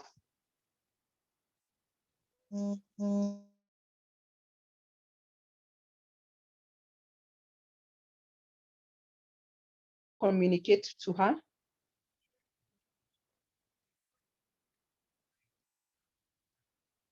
Okay, as we await on Madam Angela to come aboard. Okay, wow, okay, I thought she's unmuted. We can have Marie Kande. Marie Kande, I've not seen you here before. Kindly introduce yourself as we await our presenter to come aboard. Okay, thank you, madam. My name is Haja Maribo Kande. I am the president of the Market Women Association in Sierra Leone. I'm also an entrepreneur doing added value to our local food and a farmer. I was invited to this meeting by Ford. We have Wawa West Africa Women in Agriculture Association. He invited me to be part of this meeting. That is why I'm here. And I'm happy to be here. And hope that I'll be able to contribute whatever little way I can do to make sure the peace initiative that you are doing, move forward, especially in Sierra Leone, where we have now a lot of challenges in terms of promoting peace and security. So I'm happy. Thank you very much. Thank you very much, Madam Marie. Your contribution is highly appreciated, as small as it is, as big as it is highly appreciated and invaluable. We have Madam Angela back. Can you kindly unmute and proceed with your presentation?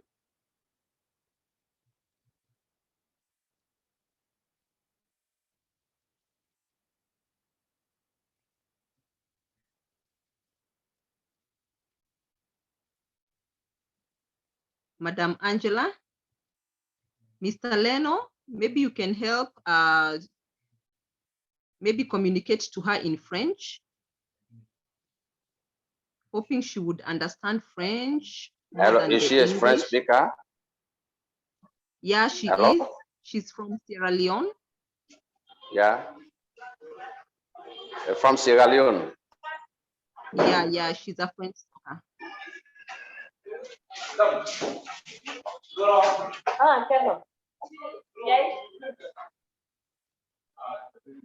Hello? Hello. Can she speak French? Yes, she's a French speaker. Okay. Yeah. Just try and tell her to unmute her mic in French. Maybe she's able to understand that better.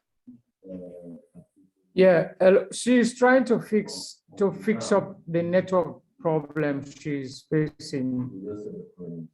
Okay. She has seen the projection. Okay. Okay, that's quite okay. We understand it happens.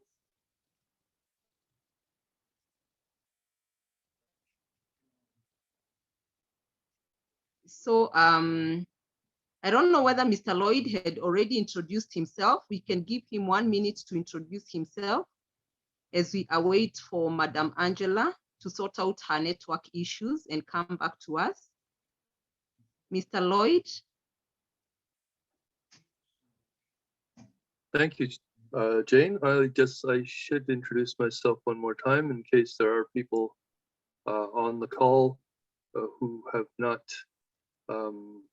connected with me. So I'm Lloyd Helferty, Chief Ecosystem Director, Program Development Director, Sustainable Society Consultant, Energime University.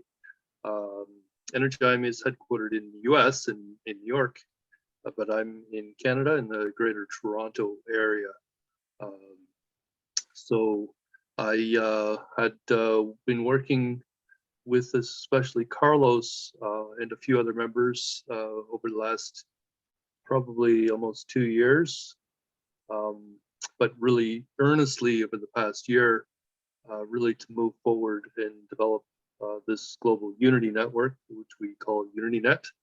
And so we have now UNAD, which is the UnityNet Africa and Diaspora, as our main primary, what we call continental network of country chapters, which are moving forward to develop these regional chapters that would then, as we're doing here in the Greater Toronto area and in Canada, developing this network of local interfaith neighborhood academic and business collaboratives, which are essentially being established to empower local, what we call humanitarian entrepreneurs, who are attempting to, what we say, globalize the global goals, these sustainable development goals. So this is, as had been described at the beginning of this Zoom call today, what we are trying to do is develop a global network of, as an empowerment network for all our entrepreneurs who are trying to implement these local solutions to achieve mostly food security, but also climate security, and implementing as many of the sustainable development goals as possible as we move forward in time toward 2030 in the next set of goals. So where we want to position ourselves essentially as the largest network of practitioners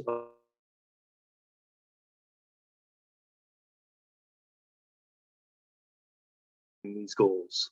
So we're looking at possible future regenerative economy and a set of regenerative development goals. So we'd like to have our members be the top experts in the world in regenerative development. And so this is the process we're going through right now, is to understand what are those solutions, and especially engage with young people so they can understand what are the solutions, and set up a network of education and training centers, what we'll call unity gardens, essentially, to start really introducing these solutions to young people so they can be the ones to really understand how to use them, with the focus being for us on these what we call open source regenerative climate smart solutions to achieving these goals. So that's me in a nutshell. Thank you. Thank you very much, Mr. Lloyd, for the introduction. I'm just checking whether Madam Angela is on board so that we can proceed. She is, but still muted. I don't think we are going to be having her on board if she doesn't work on her audio. We can have Mr. Mohammed Sanko. It's been a while since we heard from you. Kindly say hello to us. Good evening, good afternoon, good morning, everywhere you are. I am Mohammed Mustafa Sanko, UnityNet Africa and Diaspora Guinea Chapter President. I'm happy to be with you from Guinea. A woman that is on board today, Mary Bob Kande is one of our invitees from Ford, Sierra Leone, focus on rural development, Sierra Leone. I'm also part of that organization in the northern part of Sierra Leone. Thank you very much. Thank you very much, Mohammed Sanko. Good to have you aboard. It's been a while. We also have Doris Kamagara. Kindly say hello to us.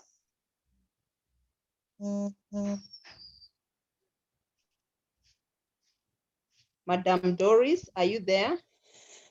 Hello. Hello Good to you, evening, Madam. good afternoon, good morning.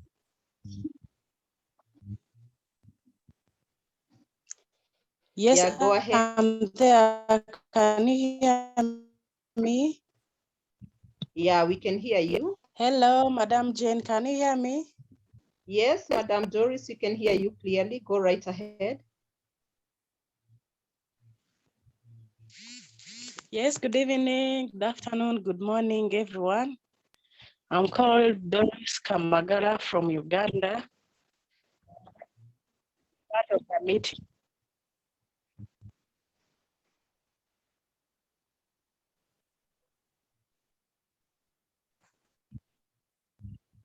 We lost you, Madam Doris.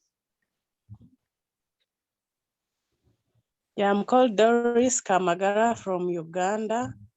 I'm happy to be part of the meeting today. Okay, thank you very much.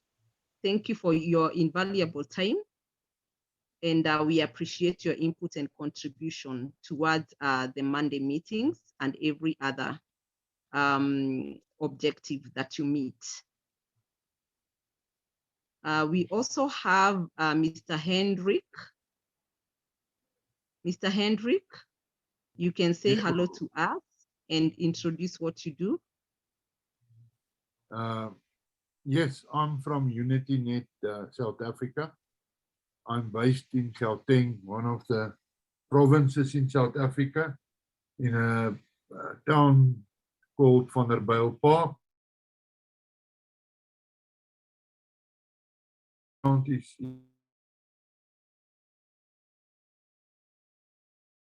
My profession is responsible for the engineering related issues on farms and the agricultural sector overall, ensuring that we maximize the production of food and fiber for the human need in the world.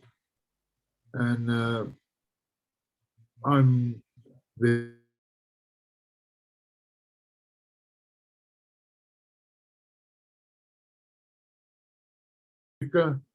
and the rest of the world with my knowledge and contribution that I can make to support what we've identified as catalytic projects. Catalytic projects, those projects that will emphasize our objectives in the Unity Net group.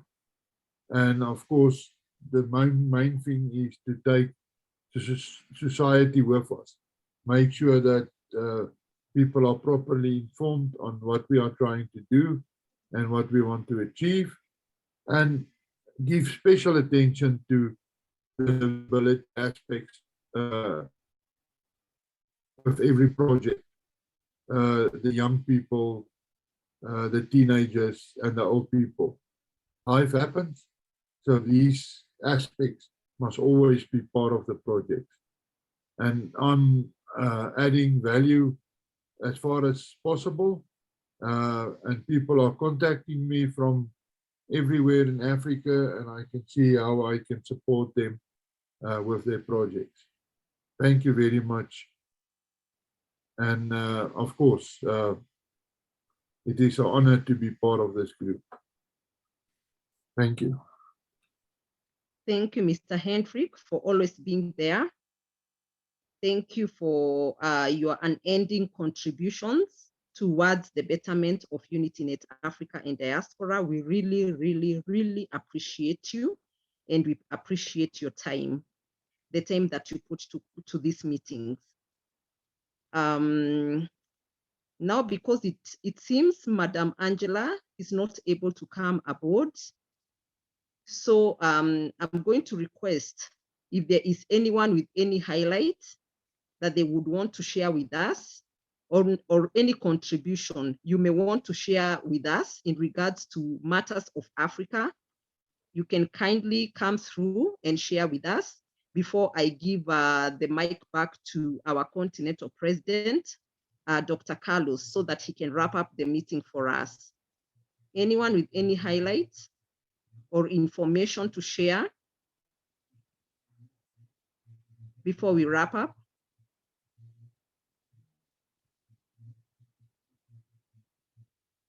Any urgent matter to be addressed in your country or anywhere in Africa, we can address it at this moment.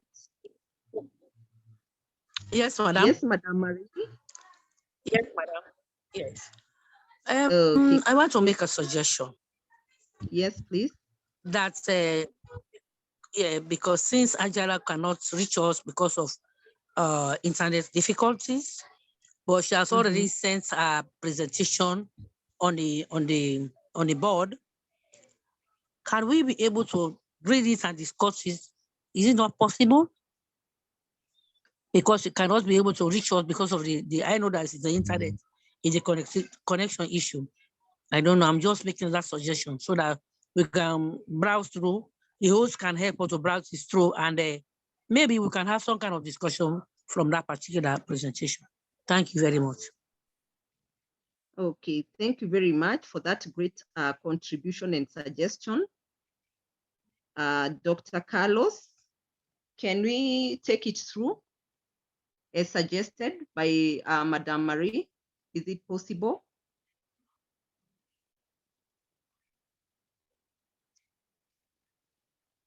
I think it's highlighted. Okay, here it is, but it's very brief.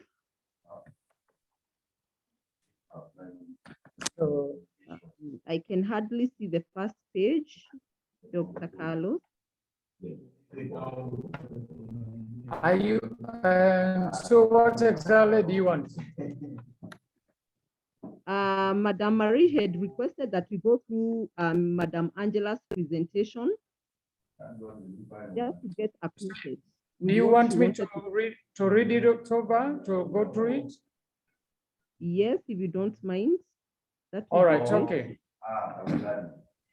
Yeah, just a suggestion. Yeah, because she cannot go through, she cannot access us anymore because of the internet. But the document is already there, so we can browse and maybe. Okay, let me go ahead. Let me go ahead in relation to what is here. Activities carried out as a local farmer, farmers. I am Angela Kamara, a local farmer in the northern eastern part of Sierra Leone, Tonkolili district.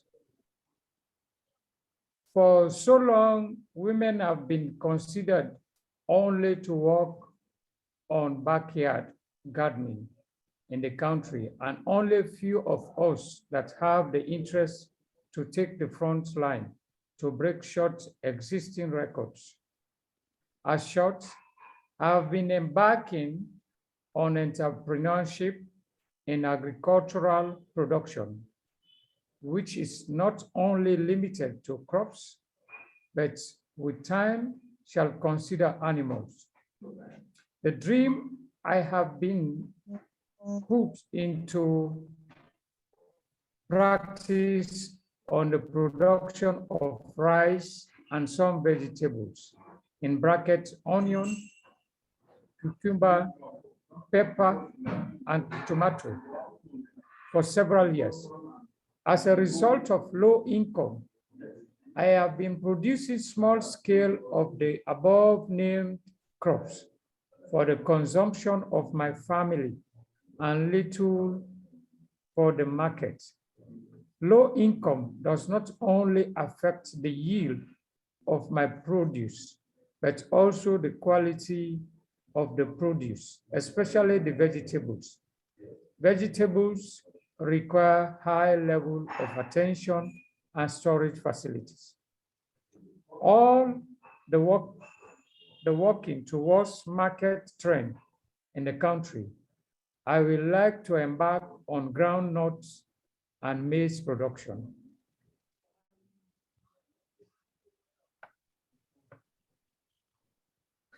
Presently, in Sierra Leone is producing plum peanuts as food for malnourished babies, and there is high demand of it at the market. For short reason, I want to embark on the production of groundnuts for easy marketing. On the other hand, maize production is one of the most essential crops used as feeds for birds, poultry in brackets. As a result of the increase in the establishment of poultry within the country prompted me to embark on the production of maize. These are some of activities I was doing. Vegetable production. You can see pepper nursing, and you have permanent nursing. There's a picture in the middle where women, two women are in a farm. And then this other pictures symbolizes tomatoes, onions. All right, so we can see the tomatoes and the onions. And the other one is rice production and nursing establishment. And we have permanent rice, the other side.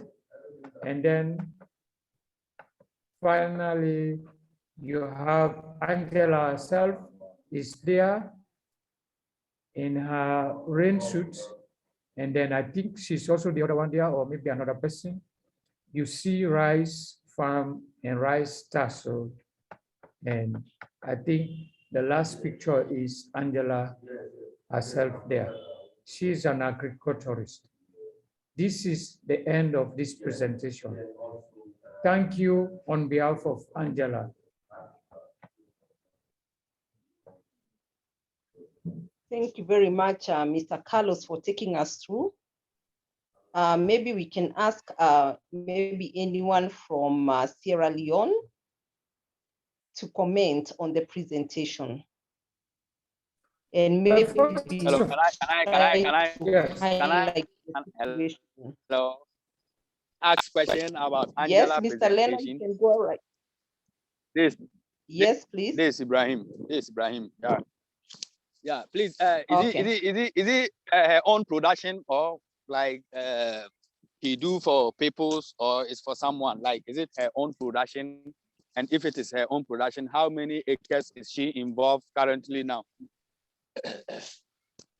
and aside that, is she training people's on her own? If it is on her own production, is she training people's out from it to do to benefit from it, or to sustain on their own as the production that she is also doing?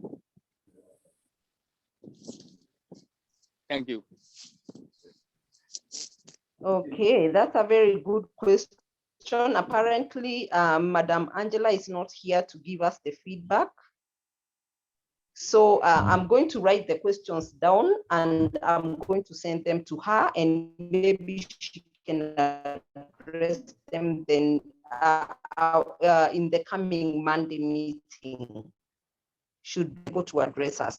Anyone else with maybe challenges that Sierra Leone is facing, especially on the northern side? Is it the Tonkolili district? What are the challenges in the northeastern part of Sierra Leone? Okay. Well, maybe, can I say something, Madam Continental? Yes, Mr. President. Yeah, I think the problems or the challenges we have in the whole aspect of agricultural interventions in Sierra Leone is, the baseline is funding. Agriculture goes with capital funding. Agriculture goes with capital funding. If you don't have the requisite of funding to support your agricultural intervention, count me off from it. You will never succeed, and you will only be doing unsuccessful subsistence farming. That's always the case. So the type of farming Angela and others or other Sierra Leoneans are doing, mostly subsistence.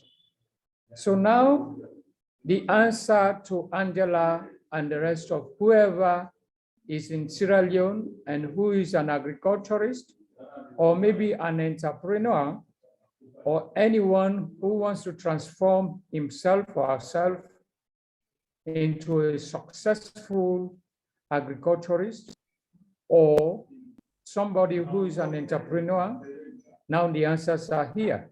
And not only for Sierra Leone, but also this goes to the rest of the 16 countries or the 15 countries in the west coast of Africa that which have a funding opportunity that is available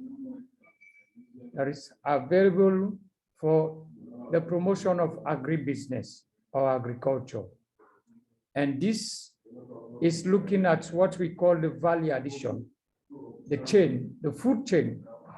So whoever Angela is proposing or is already doing something in promoting groundnut or peanut farming, if you want to scale up that particular intervention, any variety of crop that you want to scale up, now you have the opportunity in Sierra Leone, in Nigeria, in Guinea, in Ivory Coast, etc. All these countries in the west coast of Africa, you have the opportunity for you to promote your agricultural intervention and the local value addition or the local content addition, etc., and many other things that you can do to promote yourself. So from the input stage to the industrial stage, to the marketing stage, you are open. So you can make a €1 million project proposal. We are not limiting you. You can send it to the Union of the European Expert Chambers. And as long as your project can convince Brussels that you can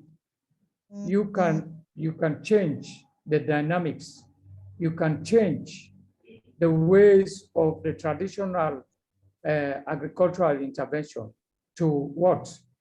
To a way of what we call an economic livelihood for you, your community, your district, your chiefdom, your country. The answers are here. So we can support that process, but we need robust innovations.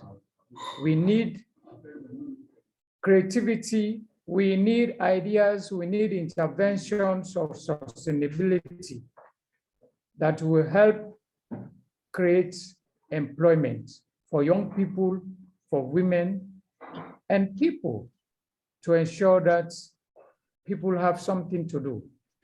So you'll be able to employ, for instance, 100, 500, 1,000, 5,000 farmers or people in the value chain. So we want to see how our farmers start to look at branding and ensure that they work and brand their product from the input stage to the final stage. So we don't want people to start crying or to be crying again. Now you have the opportunity. You bring your project to us, ensure that they are climate smart projects. Yes, they are climate smart agricultural intervention. They ensure that they have the value chain, the full chain. then of course, you have all your answers. You will be able to support or to change your peanut to different variety, to different packaging or whatever branding you call it. You'll be able to transform your cassava, transform your rice, transform your potato, transform your soya bean, transform whatever thing, whatever intervention you're doing, even you'll be able to transform your fish farming, all right? All the things that you are doing in agriculture. So once again, we look at it from the input stage, that's the start of your agricultural intervention, to the European market system. So we can connect you with the African markets, we can connect you with the European markets. And we need standard system, standard branding, standard value addition from the input stage to the consumer. Thank you. Thank you very much, Dr. Carlos, for that explanation. I see that she has posed a challenge of storage facilities. And my question is, in regards to Tonkolili district, is it all about, the infrastructure, poor infrastructure to access the markets that poses the challenge of poor storage facility? Or why do you need the storage facility? Can you access the market directly from the farm? Again, let me help to answer. Maybe it will not be the best answer, but what I know about agriculture in Sierra Leone, right from infrastructure to viable seed, to production, to management of the products and branding or marketing, is a huge challenge because of lack of funds. So therefore, all the issues she highlighted is because she don't have funding. She don't have the capability of intervention from the input stage to the final stage. So now she has the opportunity to come to the European office, the European chambers, bring in not only Angela, all others who are in Sierra Leone, all others in the west coast of Africa. It is time for them to forward their project proposal. We just received a confirmation from Brussels that we can receive project proposal from all African countries, because very soon we'll be supporting East African countries, Southern African countries, North African countries, Central African countries. So it's not only about West Africa, but it's going to be all over Africa. So now we have the opportunity. It's not only Angela, even in Kenya, even in Uganda, in Tanzania, in South Africa, in Guinea. Think about what you think you can do now to change the dynamics of the current status of food security in your country. How can you do the transformation, or how can you transform the system? You can choose one product you focus on. You can choose more than one product. It's up to your level, all right? You can make a 2, a 3, a 4, a 5 million, a 10 million euro project. You forward to us, as long as it speaks with what I call the accreditation of changes you want to address in your community, in your district, in your country. Yes, we are here to receive and help you address those ones. Funds are no more problem, or funding is no more a problem. So we are here. So not only Sierra Leone, but it cuts across. So for me, before it's too late, even in Kenya, if you have challenges around funding, you start to forward your project right now. we start to look at them. All right? Okay. Thank you. Yes. Yeah. Yes. Wow. Yes. Yes. So I've had my hand up for a while. Okay, Hello? Madam, you can go right ahead. Yeah. Yeah. No. Thank you. Thank you, Dr. Carlos. Thank you for that. It's very exciting. My question is, firstly, I want to confirm. You said it's the whole value chain, so it's not only limited to actual agriculture, but anything that is linked to agriculture that contributes towards food security. I just want to confirm that, one. And then number two, how soon can South Africa submit, or do we still have to wait for West Africa to go through, or can we also start looking at submitting for South Africa?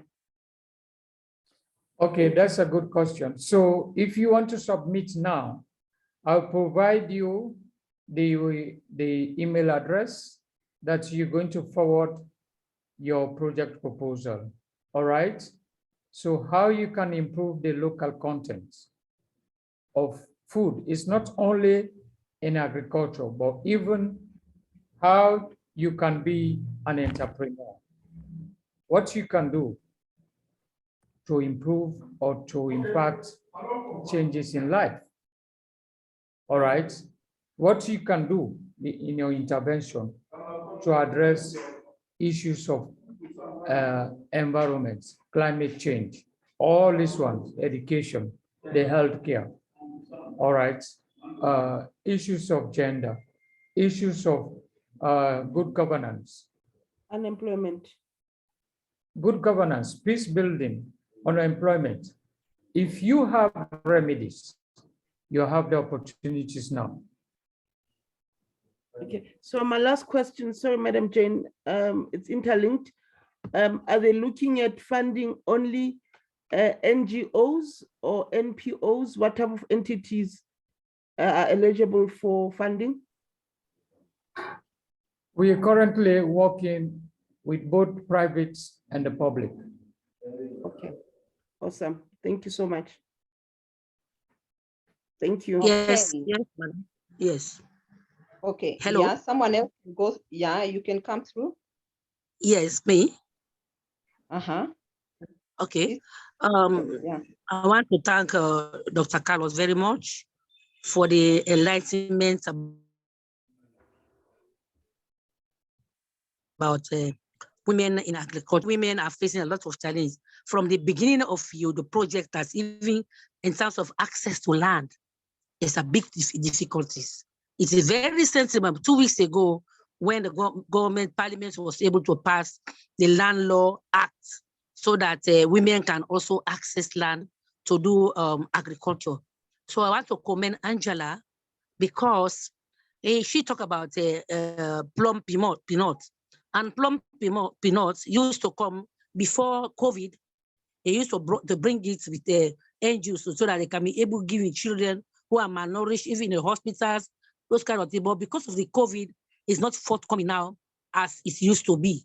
So if she have already initiated a particular project on plum peanuts, I think it's a very, very good thing to commend in. The other issue I want to say is like it is good for the European Chamber to start supporting African countries because already these governments have signed the AFC, the African Continental Free Trade. So you cannot give something you don't have. So it is good that they have come in to rescue that situation so that women can also go in different kind of agricultural activities. I am a farmer. I have a cashew farm. I am an entrepreneur. I'm doing value chain with the different local food. So we are happy that there's now a rescue entity that can help us to maybe raise funds. The issue I want to emphasize is that the issue of proposal, because some of these women cannot read and write. So I don't know what the European Chamber can do so that because if you want to pay something for that proposal, you have to pay that person. So I don't know if they can put in something like a capacity building for show women how to write a basic, basic proposal so that they can access funding in whatever form they want to go into, and also the monitoring aspect to make sure people implement what they access for. Thank you very much. Thank you very much. This is the first time for me to be part of this meeting, and I'm happy to be there, and I'm also ready to make my contribution. Thank you so much. Can I attempt to answer what she just asked, Madam Jane? Yes, you can do that. But before you answer to it, All right, I think I have a question that is related to what you're about to speak on. And I want to actually emphasize on the need for us to have a training or a TOT session on proposal writing, so that because it's very expensive to actually hire someone to do a proposal for you, especially here in Africa. How can we get that help? Maybe from any source that is available, so that everyone can be in a position to do a proposal in a professional way that meets the international standards. Thank you very much. Yeah, back to you, Mr. CP. Thank you so much, Madam Continental Secretary. And I also appreciate that, and also join all of you to welcome Marie Bobkande. Yes, we appreciate you. And she was in our midst today. We had a long meeting. She was there. She dealt with the women in Sierra Leone. We had them today. And so thank you, and continuing the support for the empowerment of women in Sierra Leone. So in relation to which one I should start with? The one with Madam Khan. So in relation to the project proposal, okay, you talked about the women or people who are or who cannot write. I don't call them illiterate, but who cannot write project proposal, because writing a project proposal is a special area people specialize.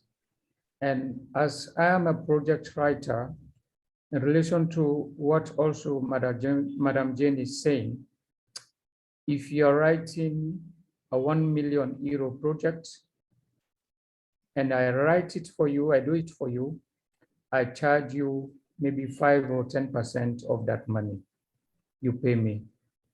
So that's an example. That's what you pay me, because when I write, it is sure that you're going to get the project for sure. So, but for also the recommendation that let us have people who have expertise in developing or writing project proposals, especially climate, or I mean smart projects, not climate, smart projects. You know, projects that you want to look into big funding, big international funding. You need serious expertise to ensure to enhance that one. Otherwise, it will rebound back. So therefore, let us go around within our WhatsApp groups and ask people who can do a training for everyone on project proposal, so that people will benefit from it. And also it is a learning opportunity for us to move forward. It will help those who do not know how to do it. All right. And so the issue for the illiteracy, Madam Bobkane, I want to say it is not an issue. Those who cannot read and write can go to, if you want to do a project, for us, the project people we want to support are those who are willing and really have the desire to bring change in their community or in their society. It's not those who have it, but they don't want to do anything. That's exactly the stuff. So we look at your desire and your efforts, and plus the European chambers can join you to help you, for you to enhance or to achieve your goal. So that's exactly. So I love the idea for us to look out for people who can do project writing or proposal, and then let us move in that direction. Okay, and let us get it very clear. We work with organizations that already in existence, and they have all it takes in terms of compliance agreement. At your national issue, we ensure that you have all it takes. For instance, if you are registered in Kenya, you fulfill the rules and regulations of the Kenyan regulations in terms of operations. And we have a two-way, because I want people to understand this. We have the grant sector that you can go for, especially for charity organizations.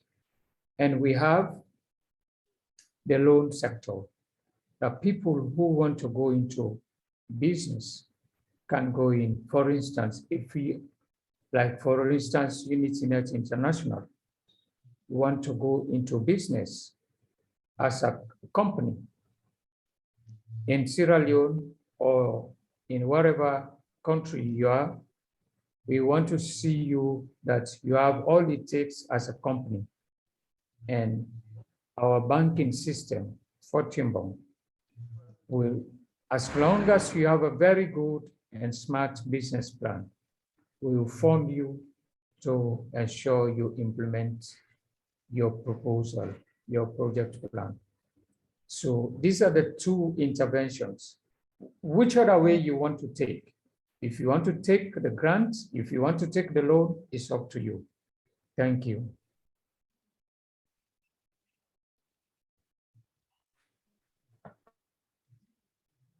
Thank you very much, Mr. Continental President. It is very encouraging to hear that. My last question, in regards to our structure here in Kenya, is a CBO eligible for a proposal in the European chambers or with the European chambers? That is, a CBO is a community-based organization that actually is a bit lower than an NGO. Is it eligible? Thank you. All right. A CBO is eligible as long as you have your regulations right in your country requirements. An NGO or national, we have different types of NGO. You have national non-governmental organizations. That is, for instance, an NGO that is registered and we call NNGO. For instance, this is an organization that is that you can find in Kenya. That's an example. It is established by Kenyans. All right, and then it is managed by Kenyans. So maybe you are, when you started, you were a CBO, community-based organization. And then later you graduate to a national non-governmental organization. So you also have the opportunity to graduate from NNGO to INGO, International Non-Governmental Organization. Okay, like Oxfam, you said, etc., and all these ones. Okay, so we don't have a limitation. If you are a CBO, you think that you have all it takes, that we can fund you. You are right. You have the right. You have the responsibility to apply.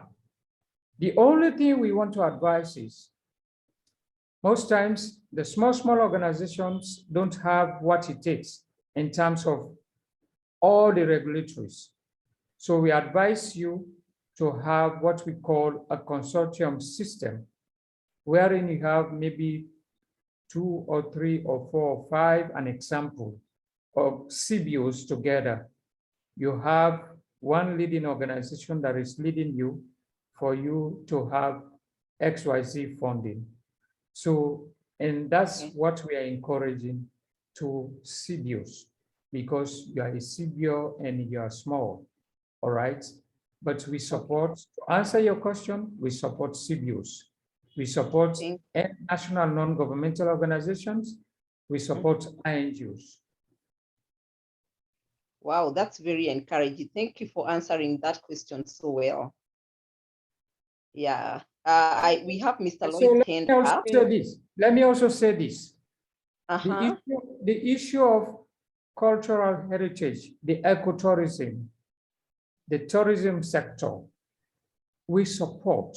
Please, if you want to improve your ecotourism system, you have the opportunity now, all right?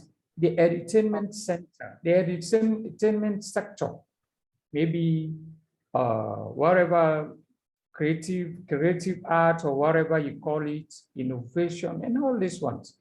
So we don't limit ourselves in the area of health, the healthcare, in the area of education, in the area of agribusiness or agriculture, environmental intervention or climate change, all these ones. What we want is to change the dynamics. What happened in Ukraine has been a lesson to the European war, has been a lesson to Africa, has been a big lesson to America and Canada, etc. It is now time for us to make changes for ourselves, and the money is here. America has just funded millions or billions of dollars is there. The European also, they are here. So Africa, we have all it takes because we have the natural resources. Our lands, our soils are the most richest one you can find in the world. They are underutilized. This is the time. We have so many, you go to the seas, our seas, they are underutilized. So you can do anything. What we want here is a proposal that can create change, viability, sustainable change. Africa today, we don't have viable seeds. If we can do a project, for instance, improving seed banking, viable seeds, that alone can help you, can bring you money, can connect you with the international world. Thank you. Thank you very much. We go to Mr. Lloyd. His hand has been up for a while. Thank you, Jane. I don't have too long, but I just have 3 little things regarding the proposal writing issue that was talked about earlier. 3 things I'd suggest. The first would be to potentially develop a modularized proposal building system that uses verbal descriptions that allow those who are less literate to actually start building proposals for their own local communities based on a process that uses audio decision making. So this is what the first thing. The second thing would be, in follow-up to that, would be actually to create a working group for proposal writing by partnering with the Rusley Institute in particular. And I'd like to suggest that we perhaps talk to Mr. Rusley about setting up some proposal writing sessions during the Rusley Institute Wednesday meetings, perhaps even a series of such events. So that's all. Thank you. Wow. Thank you very much. That's very encouraging. Yes. And I see a light at the end of the tunnel. Thank you very much, Mr. Lloyd, for the suggestions. They are viable. We are going to follow up on that. Yeah, sorry, anyone else before I'm trying to raise I my give hand. Okay, here. Yes, yes, please go ahead. Because what Mr. Lloyd is saying, that's one of the things I wanted to suggest, because at the Roosley meeting, the Wednesday meeting, there was a session where a presentation was done on the specific areas on proposal writing. So I think it was his associate who presented it. So it would be good if they can be invited, maybe to come and present here, because I remember that presentation was quite helpful. Because that was also my thinking as Mr. Lloyd raises that point. Thank you. Oh, and also to Dr. Carlos, just one question. Is there a limit in terms of the numbers of proposals that an organization can submit, or is that left to the, okay, thank you. I love that. This is the only time I enjoy someone saying no. Thank you. So there's no limit. Thank you so much. No limits. And Yes. even the funding, we don't have a limit. You can write as many millions of euros.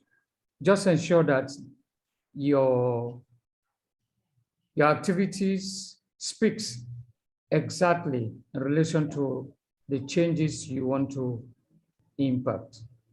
And the money, the currency should be in euro.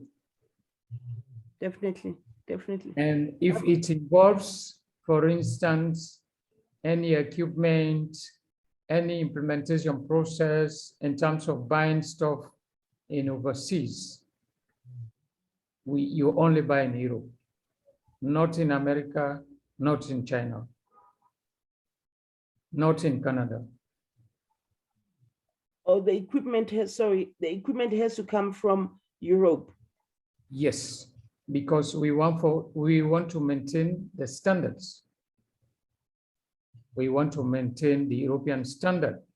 To whatever you're doing with our money, it should be in accordance to the standards of the European system. Okay, perfect. Thank you. Wow, the meeting was very productive. Very productive. Please, I also. I'm actually impressed. Yeah, you can go right ahead. Okay, sorry. I just want a little clarification too. It has been amazing. Thank you, Carlos, for that's wonderful, for sharing that wonderful opportunity with us once again. You have shared it before. So with respect to an issue that was earlier raised regarding land ownership, I just want to know if the project will permit maybe buying of land or getting land on lease, especially for women, because access to land for women is very difficult in Africa. And I don't know, just to know, are they going to permit us to either get a space, or how are we going to handle the issue of land? Well, in terms of the business sector is a different thing. So within your request, your financial request, you have the opportunity to buy acres of land. That is your money. Remember, you're going to pay back, but in a small percent, I think it's 0.2%. So let's say you borrow $1 million, €1 million from us. And then of course, you pay like a 0.2%, which is absolutely just like a free thing. Okay, so you can buy your land. But the one in terms of the grants, no, I think you have to, well, of course, every country has its own land tenure system, but we encourage you to dialogue with the government, the states, to ensure that because you are doing charity. So we don't see the need for you to buy land to do charity. No. So the community should be able to provide you the land wherein maybe you'll be promoting farming, agricultural interventions. The community should be able to provide you the land, all right, or the district stakeholders, or the chiefdom stakeholders, or the state itself, because you are doing charity. So that's the difference between the grants and the loan. For the loan, it's a business. You have to pay back. So you can go and buy. But we encourage large-scale farming. Large-scale farming is what we want to see here. It's not like you go do just like subsistence farming. An intensive farming that will bring food security, an example, wherein you have maybe 5,000, 1 million, or 2 million, or millions of people in your area. That change is what we really want to see. And food diversification is very, very key here. So that's why we're supporting the value addition seriously in terms of entrepreneur. Yeah. Okay, thank you very much. I really appreciate. I think for some of us here, it would be better to dialogue with community. Communities will be ready to bring out land for this kind of projects, but also they may wish to know if in any way you are going to compensate them, or how they will benefit from such project. Aside, maybe you are going to be employing people. Is there any other way the community will benefit? I'm sure that I have a number of them here that will be willing to bring out their land for this kind of projects, but it's just to get clarification in case we engage them and they ask that type of question. What will be the response? Madam Atama is very simple. You are going to Malaika community, an example, in Nigeria. All right, you go there and work with women. You support them to promote what we call pepper farm or pepper growing. All right, of which you don't ask to pay back. All right, it's not for profit. So who profits? Is it the community? Is it the people? It's the people. It's for the people. They shouldn't ask you to pay, all right, to compensate them, because you're there to empower them economically. At the end of the day, when they harvest their pepper, what happens? They will take this and sell and save some money, solve their home problems, the education for their children, their health care, all these needs, these basic needs. So that turns around. So therefore, we want to see, it is high time for us to, I think what is missing is the knowledge, the awareness, or the education. We should be able to educate our people for them to understand. This is coming for you, and it is for you. You also have a role, responsibly to take care of it, to provide what we call the local support. All right? So if you are going to a community to do rice farming, and this rice is going to be for them, at the end of the day, you don't bring it back, or you don't sell it back. So they shouldn't ask you to pay or to compensate them. But so rather, they should understand that you are there to support them. You are there to empower them. That's the scope. So it is time for us to change the dynamics of expectancy, that anything your organization comes here to do, you should be paying, except if you are doing business. If your organization is doing business, that's the difference. But it's for charity, it goes this way. You go, the community go. That is it. Thank you. Thank you, sir. Thank you. Thank you very much. Back to you, Dr. Carlos, so that you can help us wrap the meeting. If there is no one else who has a question or input. Juliet's finger up, Juliet. Oh, okay. I'm sorry I missed on that.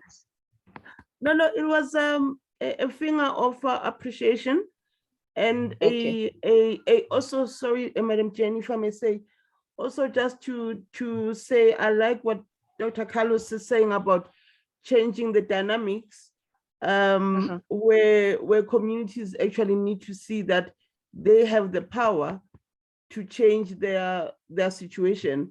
What we do as humanitarians is to help them utilize that power, because everything that we're going to do would be from the charity side, would be for community, but we just have to be the drivers for that.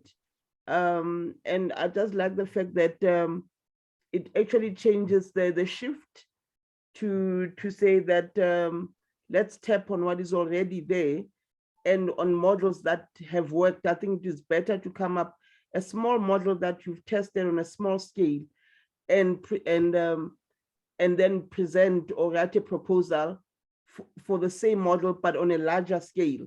You know, that's the thinking that I currently have, that with a lot of the projects, we've already tested them on a small scale. We just need to multiply them and submit them to benefit more and thousands more people, as long as we have the management systems in place. So no, it is quite good, and it's appreciated very much, Dr. Carlos. How can your projects feed the children in South Africa who are going to school? All right.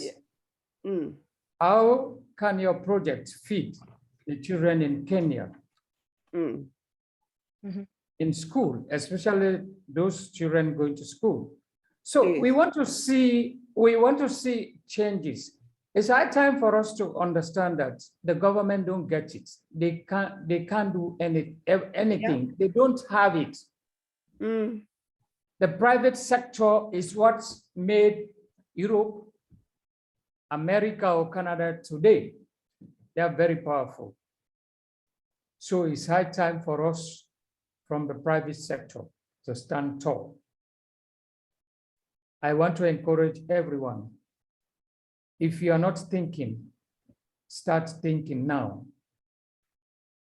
If you are not writing, start now. Do a draft, a plan, a proposal. Plan yourself what you want to do the next 6 months, the next 1 year, the next 5 years, the next 10 years, what you want to do. All right?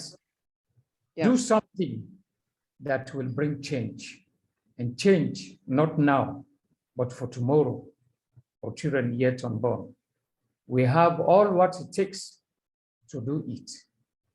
There's no magic. It's about hard work, commitment, transparency, accountability in everything. So when you be that nature, you're going to succeed. And you're going to be a mentor. You're going to mentee a lot. You're going to mentor a lot of mentees. So therefore, UnityNet Africa and Diaspora, together with UnityNet International, we are here to create change. And with our own different small organizations, we are here to create change. And you alone as individual, what are you going to do to impact change? It is high time for us to stop blaming government, to stop blaming people. It is high time for us to think, what is wrong? Where are the problems? What are the preferred solutions? What are we going to do? Now, let's start work now. Not only talking, but let's go into practicals. We can feed Africa. We can feed ourselves. It's time for us to say no to incoming food out of Africa, to appreciate what Africa has, because God bless us. unlimitedly. Thank you. Whoa. Madam Jane, Yes, Madam Juliet. I almost said amen to what Dr. Carlos said, but amen. Me too. But I have amen to that. Let it be. Yeah. And yes, hopefully it's my final question. Yes, my final question is, for instance, there's a project that we have on paper that is supposed to touch on, so it would be from South Africa, but it touches SADC countries or neighboring countries. So for this project, is it possible that if we're sitting, we can write a project that goes beyond our own country? That's what I mean. But working with people from those countries. Yes, All right, so I understand what you say. If inter-country project. Yes, inter-country project, yes. All right, so yes, of course, if the same project is implemented in South Africa, then it's going to be the same in, let's say, in Lesotho, Mozambique or Lesotho, an Yes. example, as long as you have what it takes, of course. And let me tell you now, I just received 3 projects from Madagascar in the area of tourism, in the area of health, in the area of education. As I'm talking to you, I'm going through them. I'm vetting all the projects coming. So UNAD, forward your projects. I'm going to vet it. Okay. Okay, we can't wait. Oh, we want to get off the line so that we can go submit. Please, let's close the meeting. We have projects to submit. Please, let's close the meeting. Yes, you can talk to me privately. Yes. Yes. Yeah. I think UNAD can also come up with a project that will be implemented in different countries. Yeah, we'll do that. We'll work on one, definitely. Thank you. That is up to UNAD. Yes. Yeah, sure. When Thank I you go very to much. UNAD, I'm UNAD. When I go to the European chambers, I'm in Brussels. Thank you very much. We appreciate Thank you. it. Thank you. Thank you. Okay, can I close the meeting? Yes, please, Stefana, ma'am. Yeah.